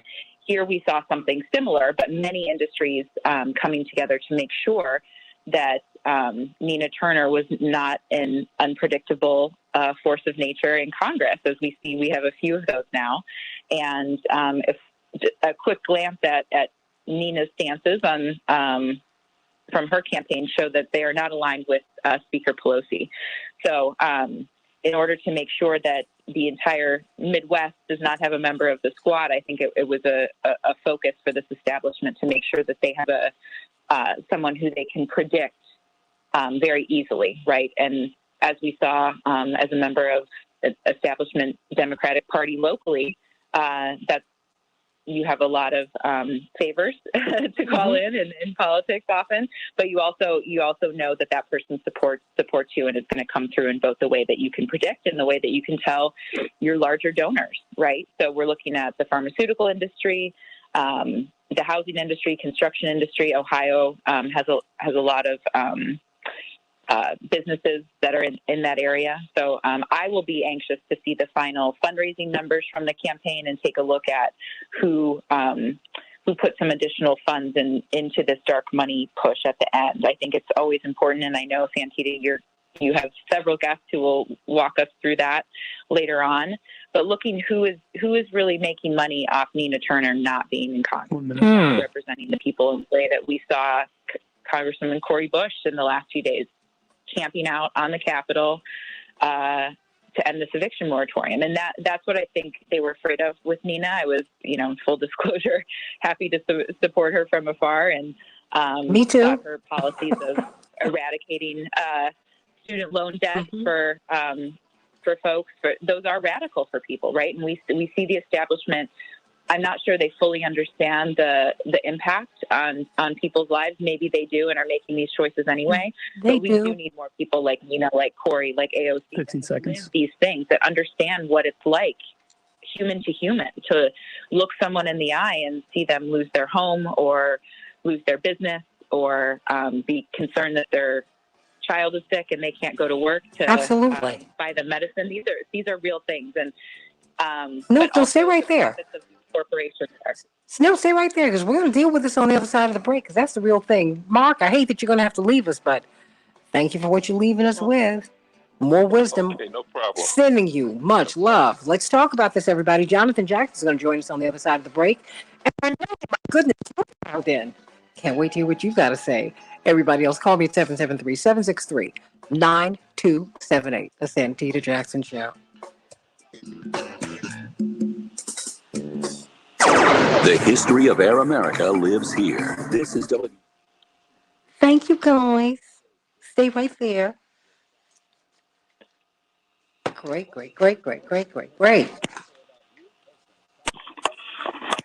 This is all great. Hey, John Jackson's on the line. Jonathan Jackson? Yes.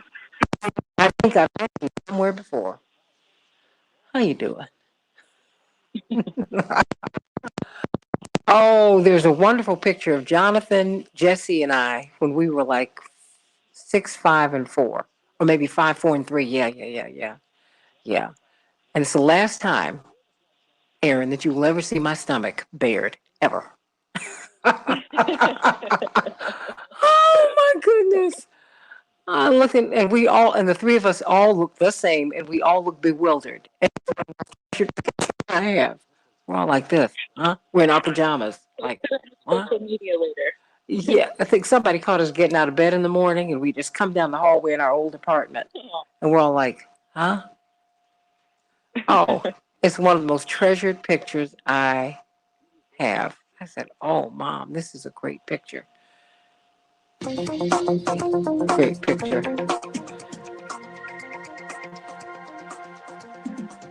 D. Ray says that Nina Turner didn't have the right backing. No, she had the right backing, D. Ray. She just had some other people who were countering her. And you just have to outwork them. Now that you must do. You gotta continue to register people to vote. And we have to give her encouragement. Because if you want more Cori Bushes, more AOCs, more Jamal Bowmans, et cetera, Rashida Tlaib, Ayanna Presley's, you're going to have big money come after them. You're going to have international forces come after them. Absolutely. And so what? That means you have to push harder. When you're further behind, our father taught us, Jonathan, what? You have to run harder. You have to work harder. And you will win. Keep on pushing. You sure will. Okay, Vicky. Why don't you call in, Vicky? Please call in. Give yourself time for the Delta variant to come around to your community. Oh, okay. Would you call Jonathan Jackson again, please? Yeah, I could do that. Okay, perfect. Just because these phones drop. So. Okay. Okay. All right.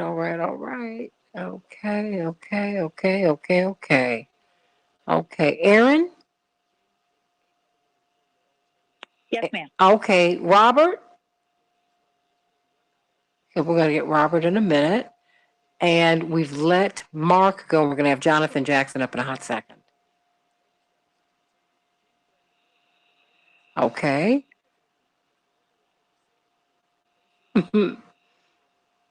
Okay.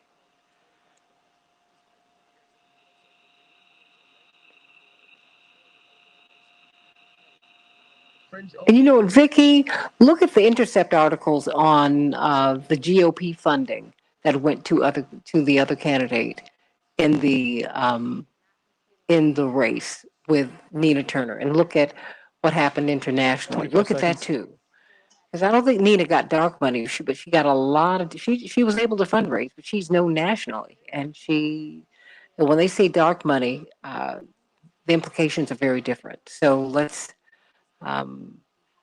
She got money out from outside of the state. There's no question about that. No question. And there's nothing wrong with that. Nothing wrong with that. But look at the different. Look at who was advantaged. Stand by. Change the world, change the world. We can change the world, we can change the world, change the world. This is the Santita Jackson Show. War and hate to a place of love, it's not too late. Gotta save the children, we can't wait. Let's change the world. Hey, everybody. Welcome back to the Santita Jackson Show. We're talking about the Nina Turner race in Ohio. Chantel Brown was victorious, former head of the Democratic Party in Cuyahoga County, which also includes Cleveland. Very powerful, influential political figure. And she was able to come from behind in this crowded field and win over Nina Turner.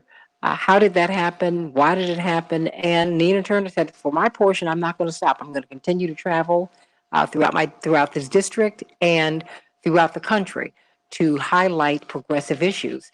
But it was interesting. We saw something that we hadn't seen ever. We saw the Congressional Black Caucus actively work against a Black progressive candidate. Well, we haven't seen it. It's not been so obvious. We saw this when Reverend Jackson ran in 84 and 88, quite frankly.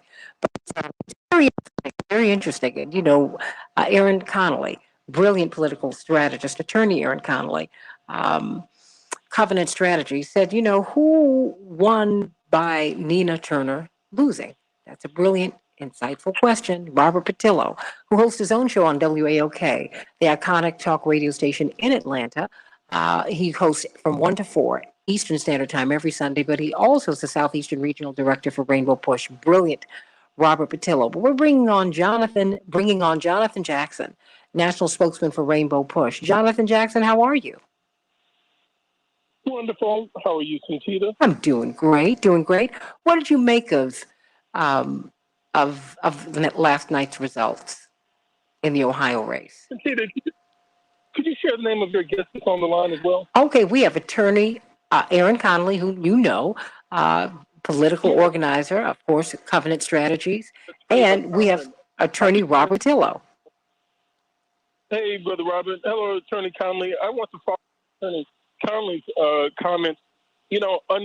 Unfortunately, this is like a scene of a fire that after the smoldering is done, then you can go back and figure out where it started in the building. That's the effect of dark money in politics. We don't know what just happened, but clearly when you're winning by a third and you lose by, 3,246 votes, something happened. And in the words of the United States Supreme Court, corporations and money are people. And if that's the case, someone ought to pick this up legally, then money should not be going across state lines to influence elections, if that's the theory. Mm-hmm. But where did this money come from? And not only the people, but the money.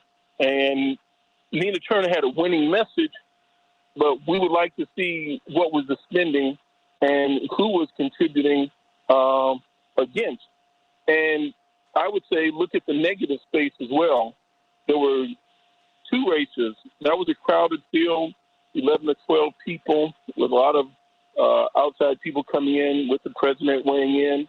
But the Trump candidate also was running. And if I'm not mistaken, an unknown private lobbyist business person won that race, correct? Well, the Trump guy won. Mike Carey won. Right. And so percentage-wise, so the Turner race might have had 70,000 votes, and the Trump race might have had half of that. But the guy won by 2-to-1 margin, 34, 35% to 13% alike. So that's phenomenal, and that's quite significant. And this movement, there's a movement going on the other side. I would say in closing is... Jonathan? I think he may have gotten disconnected. Okay, let's get him back up because we want to hear that. Aaron, why don't you respond? But Aaron Connolly, because it seems that, we keep trying to discount, not we, I'm just saying the collective we. We can, before I go to the callers, we continue to try to discount President Trump and his legs. We try to make him, we're trying to banish him into irrelevance. Like, no, people are going to visit him, kiss the ring in Mar-a-Lago. Okay? Yeah. I mean, and this man got to 75 million votes. That's nothing to, at which one should look askance, right? So, right. What did you think? And as we've seen that wear on, let's take a look, for example, what those votes look like in a place like Cuyahoga County, and what this continuing pandemic has done to those folks who were steadfast in their support of Donald Trump and his principles, and don't think January 6th was a big deal, and don't want to get vaccinated, and Mr. Jackson's back, et cetera. There's still a huge portion of those folks in this country, right? And when we take an area like Ohio 11, very similar to many of the Midwestern counties that we organize in, that Rainbow Push and your organizers spend time in, what these counties look like, right? This is not Chicago. This is not even going to a place like Detroit, which is also in the Midwest. These are counties where people have lost jobs in a way that we can't necessarily understand, where young people don't want to stay in many cases, right? Where there is crime in urban areas instead of growth. So those populations are more divided evenly than maybe some of us are used to in areas, in other urban areas. And I think taking into account some of the local media and what folks are consuming, and then adding on to those fears that you have with many of your family members, even if you are on the side of progressives or Democrats, or if you voted for Joe Biden, maybe you're surrounded by folks in your workplace or in your family that think otherwise, right? So you're not necessarily going to be motivated in the same way to get out and knock on 100 doors 3 days a week. And I think Nina Turner's campaign did a great job of mobilizing a huge effort in this movement. And I think that, not everybody that is a successful politician wins their first big race like this, right? Or their second big race. I don't think that her time is up. And I'm really encouraged to see her say that she's going to continue organizing and doing that work. And I think they did a great job. That being said, when we see folks cross the finish line against big, dark money groups that not only spend a ton in direct mail, in digital ads, in television ads, but also put people on the doors, confusing the message and muddling it. So in a primary, that gets more difficult from a messaging standpoint to differentiate between the candidates and what they really stand for. So unless you are super fired up about Medicare for all or one of these more progressive policies, you're not going to care so much, right? Even if you're active and participating in the process, these candidates are progressive enough, both of them, for many of these voters in Ohio. So I think the more progressives can do to show not only that just Donald Trump is bad and these policies are outdated and dangerous for folks, but also really what these solutions are, what these progressive solutions can do to change lives. For example, the monthly payments to parents was considered radical a year ago, and now it's the most popular policy, right? Mm-hmm. So these are all choices we're making and how we're framing it in our own minds, right? So I really think that the more we can communicate how life-changing some of these solutions will be, and once we see them implemented, I think it will be easier for the progressives to get some of that momentum on their side from a evidence perspective, right? We're going to start putting money in people's pockets. Those are progressive policies. I think communicating those good things and showing that these are the folks that are going to fight for it are really what's going to make the difference. But we have to talk to those people. Well, so you know what? Without talking to those voters. I think before we go to calls, Jonathan, he just got disconnected again. I think let's bring him back up. I know he has a not great connection today. The thing is, you also have to know how politics really works. And that's something that we learned in '84. And then we learned that in '84. It was like, whoa, didn't know it really worked like this. And then, so by the time we came back in '88, we knew much, much, much more. But it was the '84 campaign was really rich, no money, poor campaign, rich message, as Reverend used to say. But it was jarring because of all that we learned. We found out what we just did not know about how politics really, really works. Can you say house of cards, everybody? Let me go to Renee. Renee, what's on your mind? Hi, good morning, and thanks for taking my call. Of course. You just asked who lost in this election. Well, I say the people did, even if they don't know it. But one thing I know for sure is that if I donate money to a campaign, the odds are pretty good that person is going to lose. I guess I have to look at the choices I make and keep making those choices and hope others make those choices too.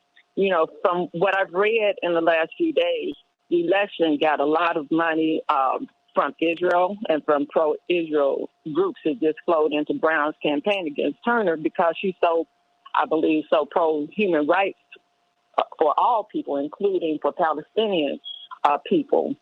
And like Jonathan was saying, this election, it shows the horrible effect of on our democracy of the Supreme Court's decision to let the dark money in and to let them remain faceless. So we don't know who's giving the money, but we know money is coming in that tilts these elections.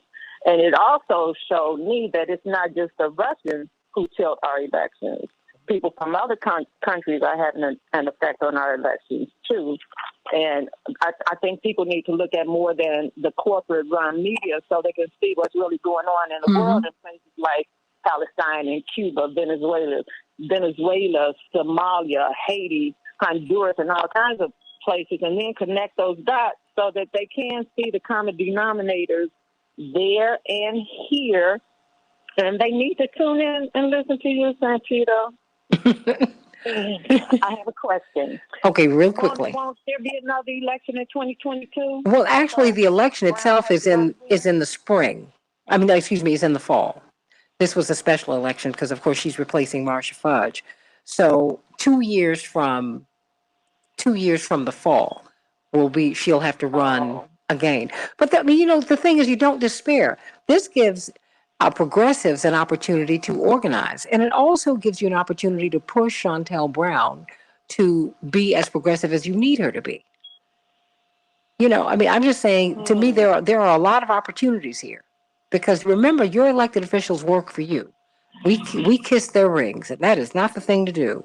But stay right there, Renee, because I want to bring on. What you say? I think they forget that they work for us. No, we forget that too, because we don't go in there like we're their boss when we see them. We go in there like they're our boss. Mistake. Change your tone. Change it like your mama tells you. Who are you talking to? Okay, change your tone and change your thought. Let me go to Chaparral. Chaparral, what's on your mind? Hey, Santita, good morning to you and all of your listeners. I tell you, I am just so frustrated. Jonathan Jackson's back. I'm frustrated because I see that Democrats constantly bite the hand that feeds them. And I'm trying to figure out, okay, so you shut out Nina, and who are we going to be coming out for in 2022? There is nobody exciting. There's nobody. I mean, we talk about policy, but we know a lot of people don't even focus on the policy. And there's a lot at risk in 2022. And my thing is that because Democrats have alienated progressives, who are they going to come out for? How are Democrats going to get progressives and people to come out for 2022? I just want to say, I remember Obama saying that we took a shellacking after in 2010. We're going to take another one. And so when you sit here, we have a Congress and a Senate, and these people don't even want to kill the filibuster, and they playing all these games. People are watching. We're not dumb. We are not stupid. We know exactly what they're doing. Right now, there is no clear difference between Republicans and Democrats at this point, in my opinion, because we're still fighting for things that they should automatically give us. They know exactly what we need, but they are still held by these corporations just as tight as the Republicans are, and they are not fooling me. And the thing is that they're working against our interests and what we need in order to build a better America. And so we see them procrastinating on voting rights. We see them procrastinating on civil justice and justice reform, police reform, George Floyd Act, everything that's important to everyday Black and brown people. They are dragging their foot. So tell me why in the hell I should get out my bed and go vote for any of them, because they ain't worth a damn dime. I'm sorry. No, stay right there. Stay right there, okay? She's so candid. Jonathan? That's funny. Hey, Pearl just nailed it again. You got some great guests and callers on today. Every time when I see Reverend Barber and my father, Reverend Jesse Jackson, getting arrested, I'm like scratching my head. These are not the most able-bodied men, but men that are willing to give their bodies for the cause. And I'm like trying to figure out why the White House gate isn't flung wide open, the White House door isn't wide open, and they're being invited into the table. You can't have your staunchest supporters outside the gate fighting for what you need, that is the Democratic Party. You need the black vote. You need the minority vote to be protected and turned out. They're not fighting for it. It almost feels like the same thing that happened to Simone Biles. The United States did not defend its own Olympiad. They were discounting and cheating her votes in the count. The same thing is happening now.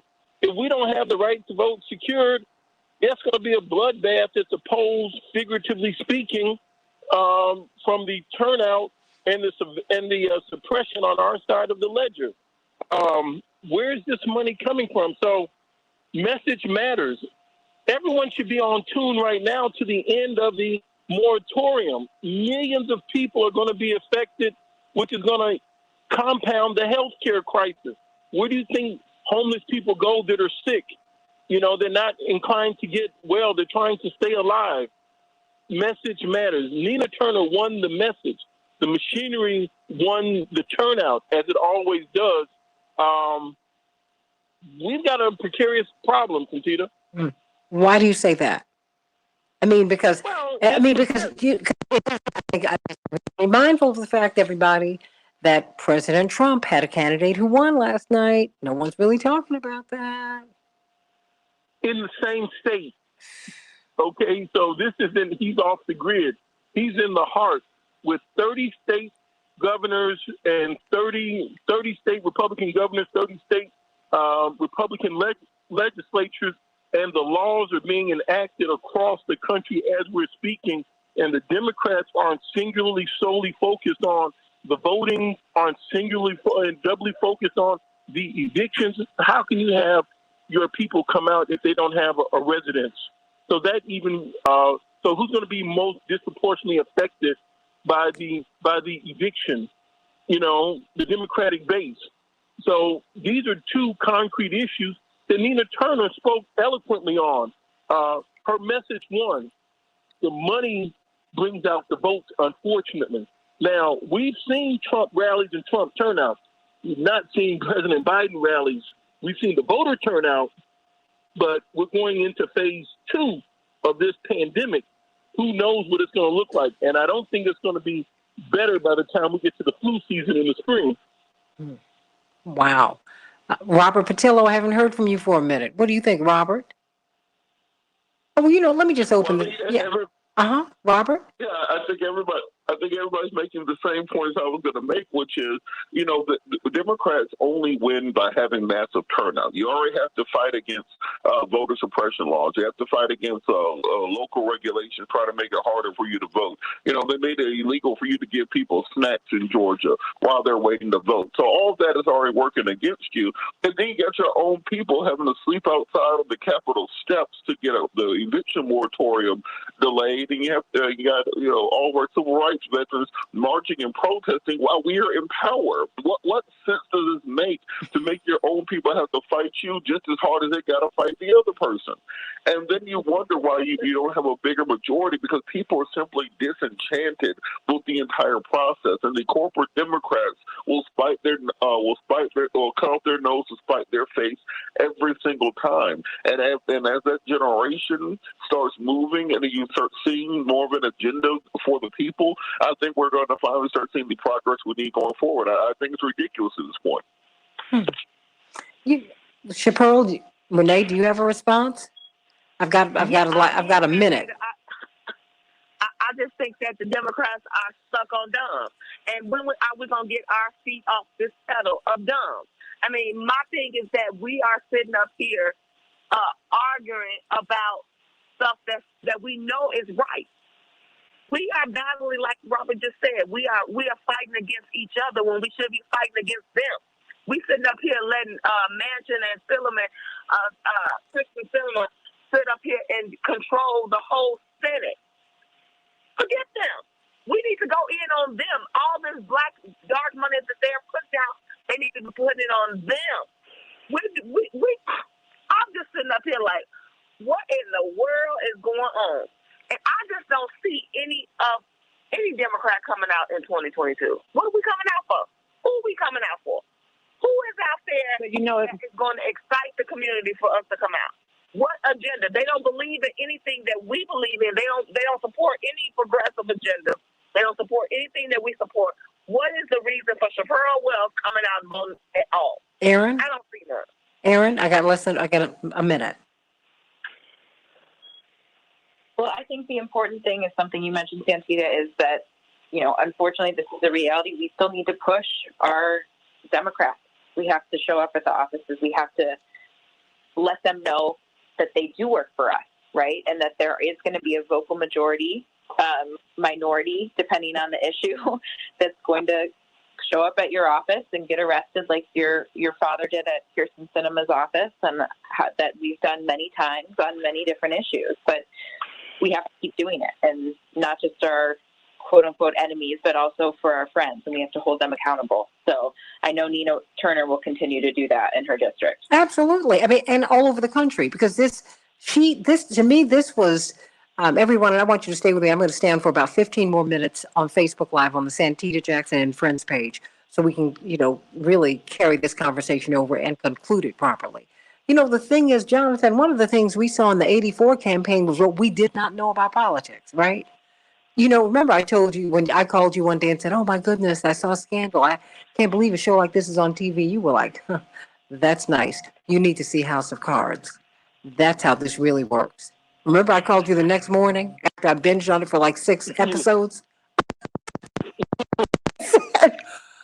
I said, oh, wow, Johnny. No beautiful characters in the movie. Right, there are no beautiful characters in the movie.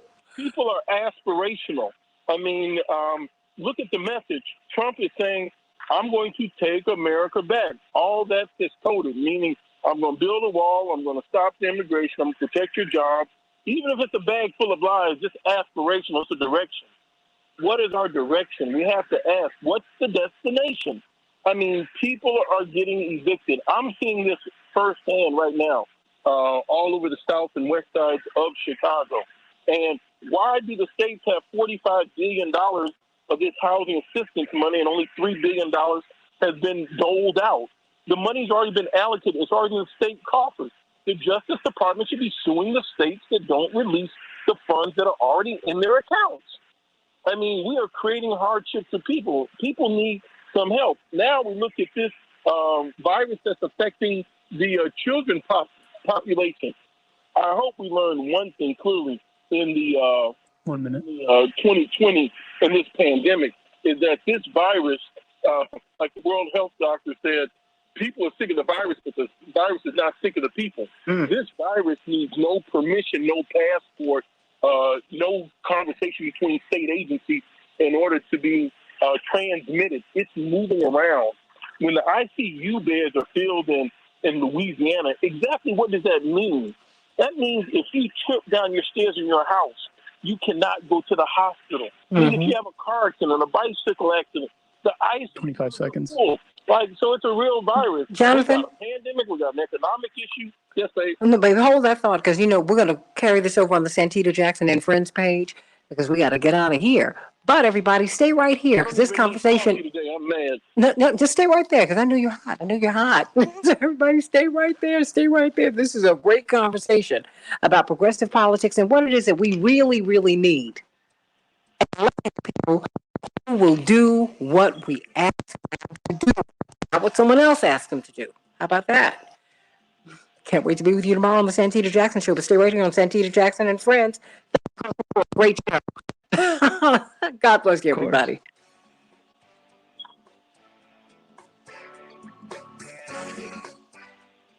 According to the National Can we stay right here for it just because Wednesday I only have like 10 minutes? Like taking health simplified. Okay, great. Jonathan?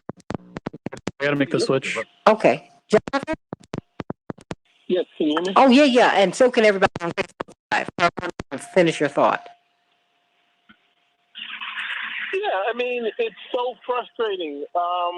You have to ask the question, what do we get when we win?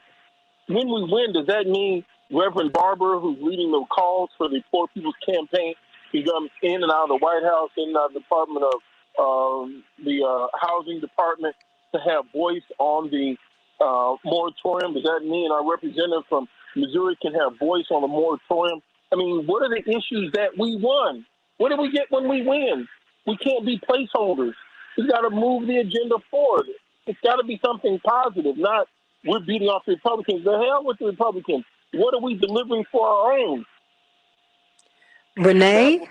I mean, hey, I'm with you. Renee, Chappelle, Renee, I haven't heard from you. You know, I agree with what everyone has said. And, you know, if the Democrats keep this up and they lose the House and the Senate in 2022, they're going to just hide behind their losses as the Republicans push through all the agendas that they want, agendas that are going to hurt us.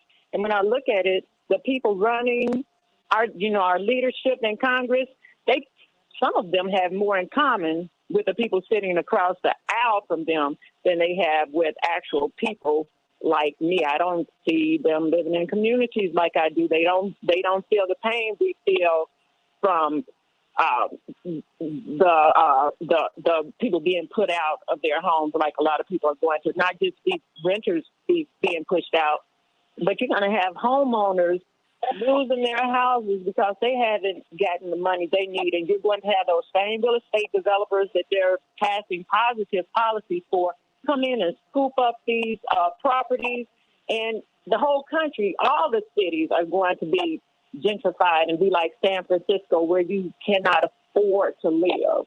I mean, even Chicago right now, on Racine, and they have $1 million properties over there now. I was about to say Chicago. It's tight on Chicago now, and DC, and it's going to be tight on Baltimore, Atlanta, and on. I mean, America is becoming unaffordable for Americans. Chappelle, your thoughts?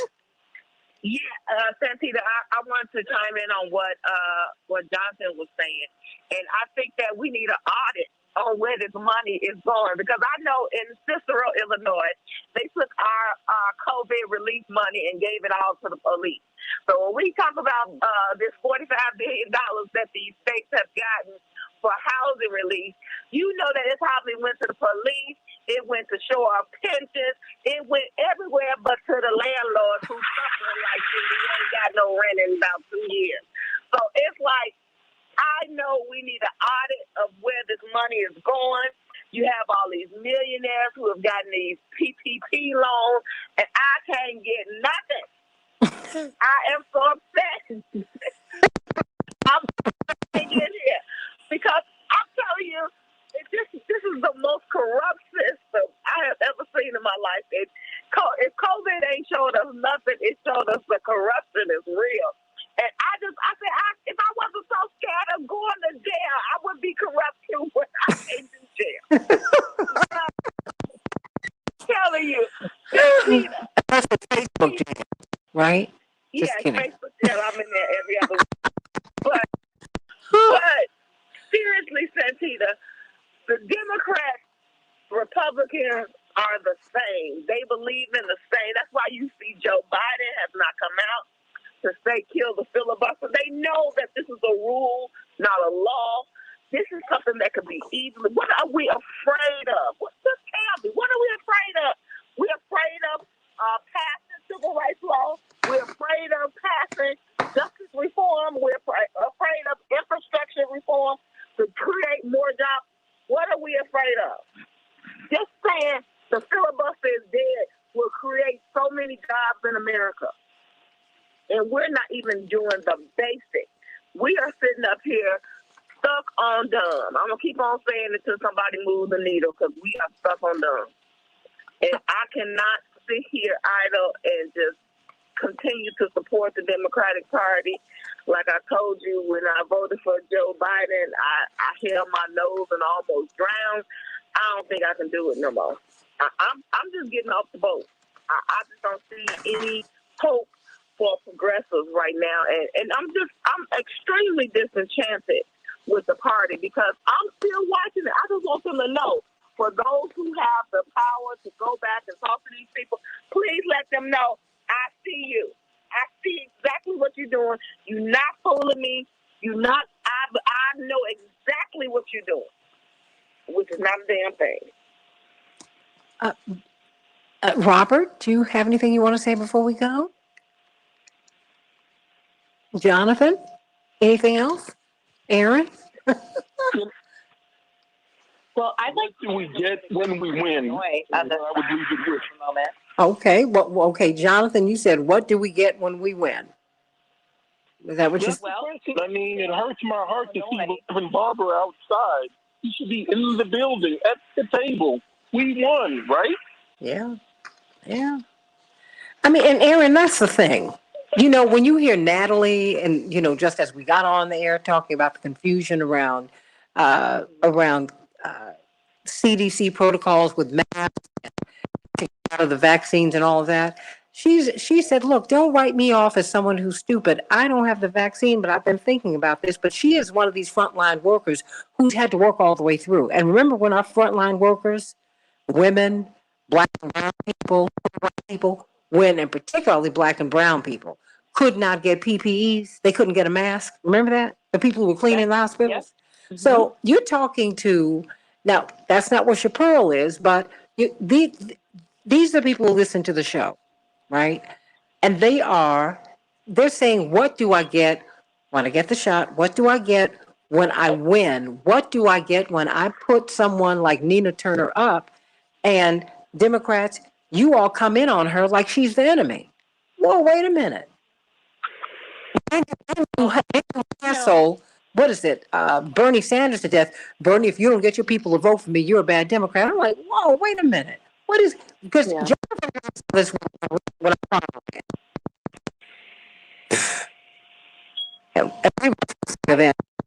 is electing people like your dad, like people such as who is now assistant majority leader in the Illinois House of Representatives, Representative Delia Ramirez of the 4th District of Illinois. Yes. Who helped pass the emergency rental protections that you can apply for in Illinois. Many states, you cannot do this. Illinois has a system set up. You and your landlord can go through this system and apply for emergency rental assistance up to a certain amount. Okay, so this pays your landlord your rent. It gets you up to date. So when this new moratorium runs out, you can at least be in a place where you can manage payments moving forward, for example, if you've been in arrears. So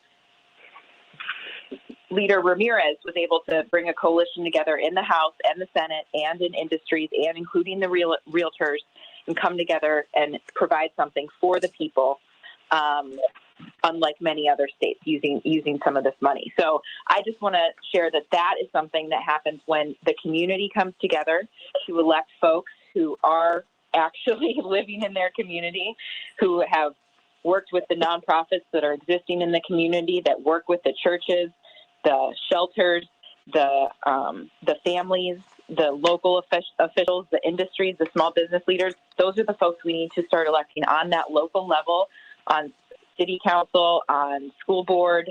Chicago's set to have an elected school board thanks to Representative Ramirez's stewardship in the House as well. So get her on. We have to. Let's get her on the show ASAP. She's had a very busy session, and last week had her first in-person fundraising event outside. So she's getting ready to run for re-election as well, as many of our local progressive folks are. So I support that. So tell her she's got a home here. Tell her she's got a home here. I will. See, because that's what I'm talking about. Let's get her on the show. Yeah, immediately. Tell her I want her. That's the good news. Yeah, I mean, come on, this is ridiculous. You know, I mean, Jonathan, we're wasting good people like Chaparral. I'm going to have to go in like 5 minutes. You know, you have people like Renee.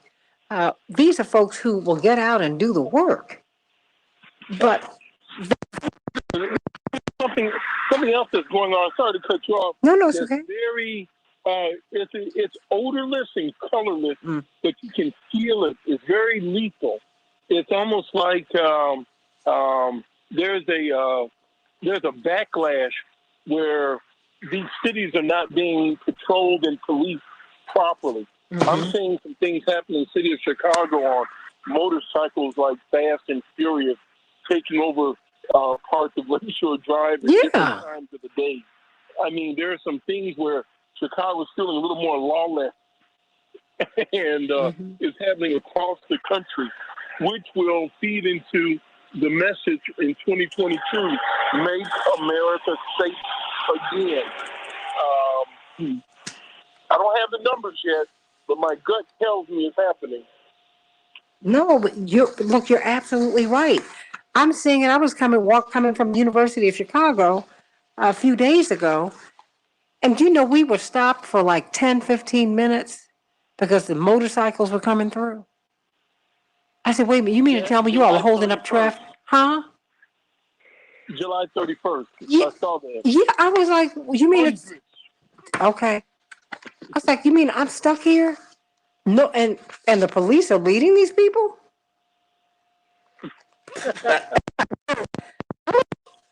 Oh, you guys. Doing donuts in the cars on Northfield, on Sheffield and Belmont. Now, I'm hearing this from other cities as well.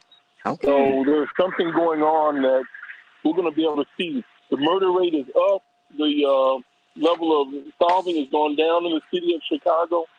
And it's happening all across America, which is going to energize another base and, inspire voter turnout for someone else.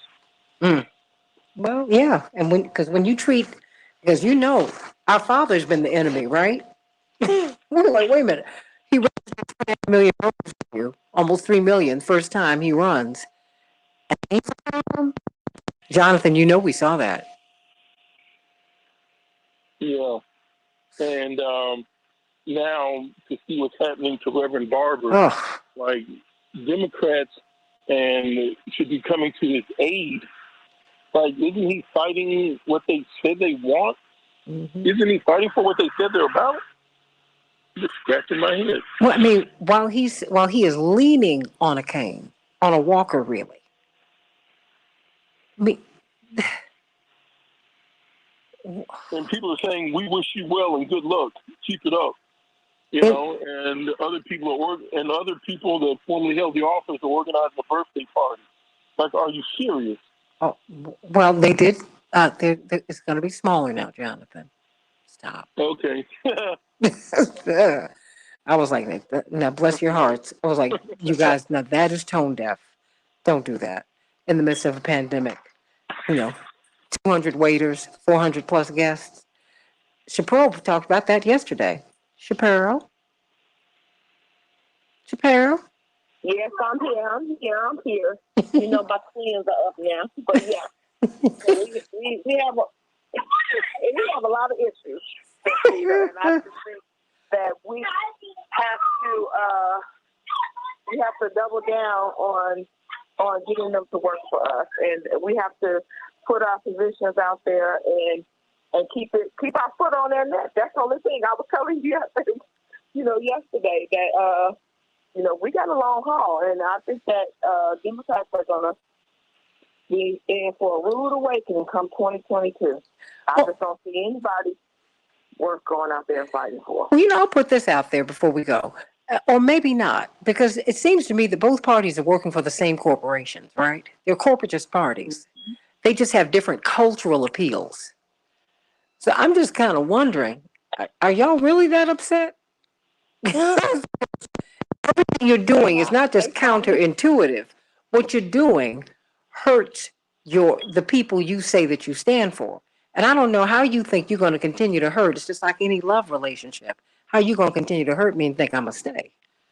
Unless, this just doesn't, it sounds like a country song. I love it. There we go. Love you, people. I have to turn over the studio now, but you know what, Shapiro? I think we're going to have one conversations. We got a few. What do you think? I think it'll be great, Santita. I think you need to open that up to the table because I think that it's a lot. We can talk about this forever. Well, I think we need to all day because mm-hmm. I think it's just a lot. I'm sorry, y'all, but I think it's a lot that's going on right now. Mm-hmm. And that people are going to be hurting, especially when the money stops rolling in. Well, let's go on and do that. Let's go on. Go, Jonathan, Aaron, Jonathan, you all want to say something? I literally have a tight 30 seconds. Aaron, 30 seconds for you. Just thank you to everyone for this conversation. I think it would be great to dig into these topics more, and I know you're going to have a lot to talk about tomorrow on your show. So thank you for framing this conversation so beautifully, as always, Santita, and make sure you register to vote. Well, you're part of the crew here. Get my girl on the show. Let's work that out, Aaron. I will. And then we're going to work out something on Monday night. Jonathan, did you want to 30 seconds? Thank you, Aaron. Thank you, Santita. Thank you, Attorney Patillo and Chaparro. Attorney, want to say anything before you go? You might have already left. He left. I love you all. Thank you so much. Great conversation. Continue to like and share. I love you. To be with you tomorrow on the Santita Jackson Show. Love you, Renee. Love you, Chaparro. Love you, Aaron. Love you, Johnny. Love Jonathan. Excuse me. That's Johnny. That's my baby brother. I can't. I have Becky Jackson on. She can't wrap her mind around calling me Santita. She said, "You will forever be Sandy to me." So it's just very hard. So she calls me Santita. Santita. I said, I know she's struggling with this. She said, I am, but that's okay. She's known me since I was 5. So there you go. I love everybody. Thank you for a great show. Everybody, love you, CPT. Love you, AM 950 Radio, Minneapolis, St. Paul. Love you, everybody. Morningstar, Andre, Jewel, Hannah down in South Carolina, Renato in Brazil, along with Rafael in Brazil. Fatu in the Gambia and all over the world. Thank you all so much. Linear Bob, sending you love out there in San Jose. Carol out on the West Coast in Beverly Hills. I love you, everybody. See you tomorrow on the Santita Jackson Show.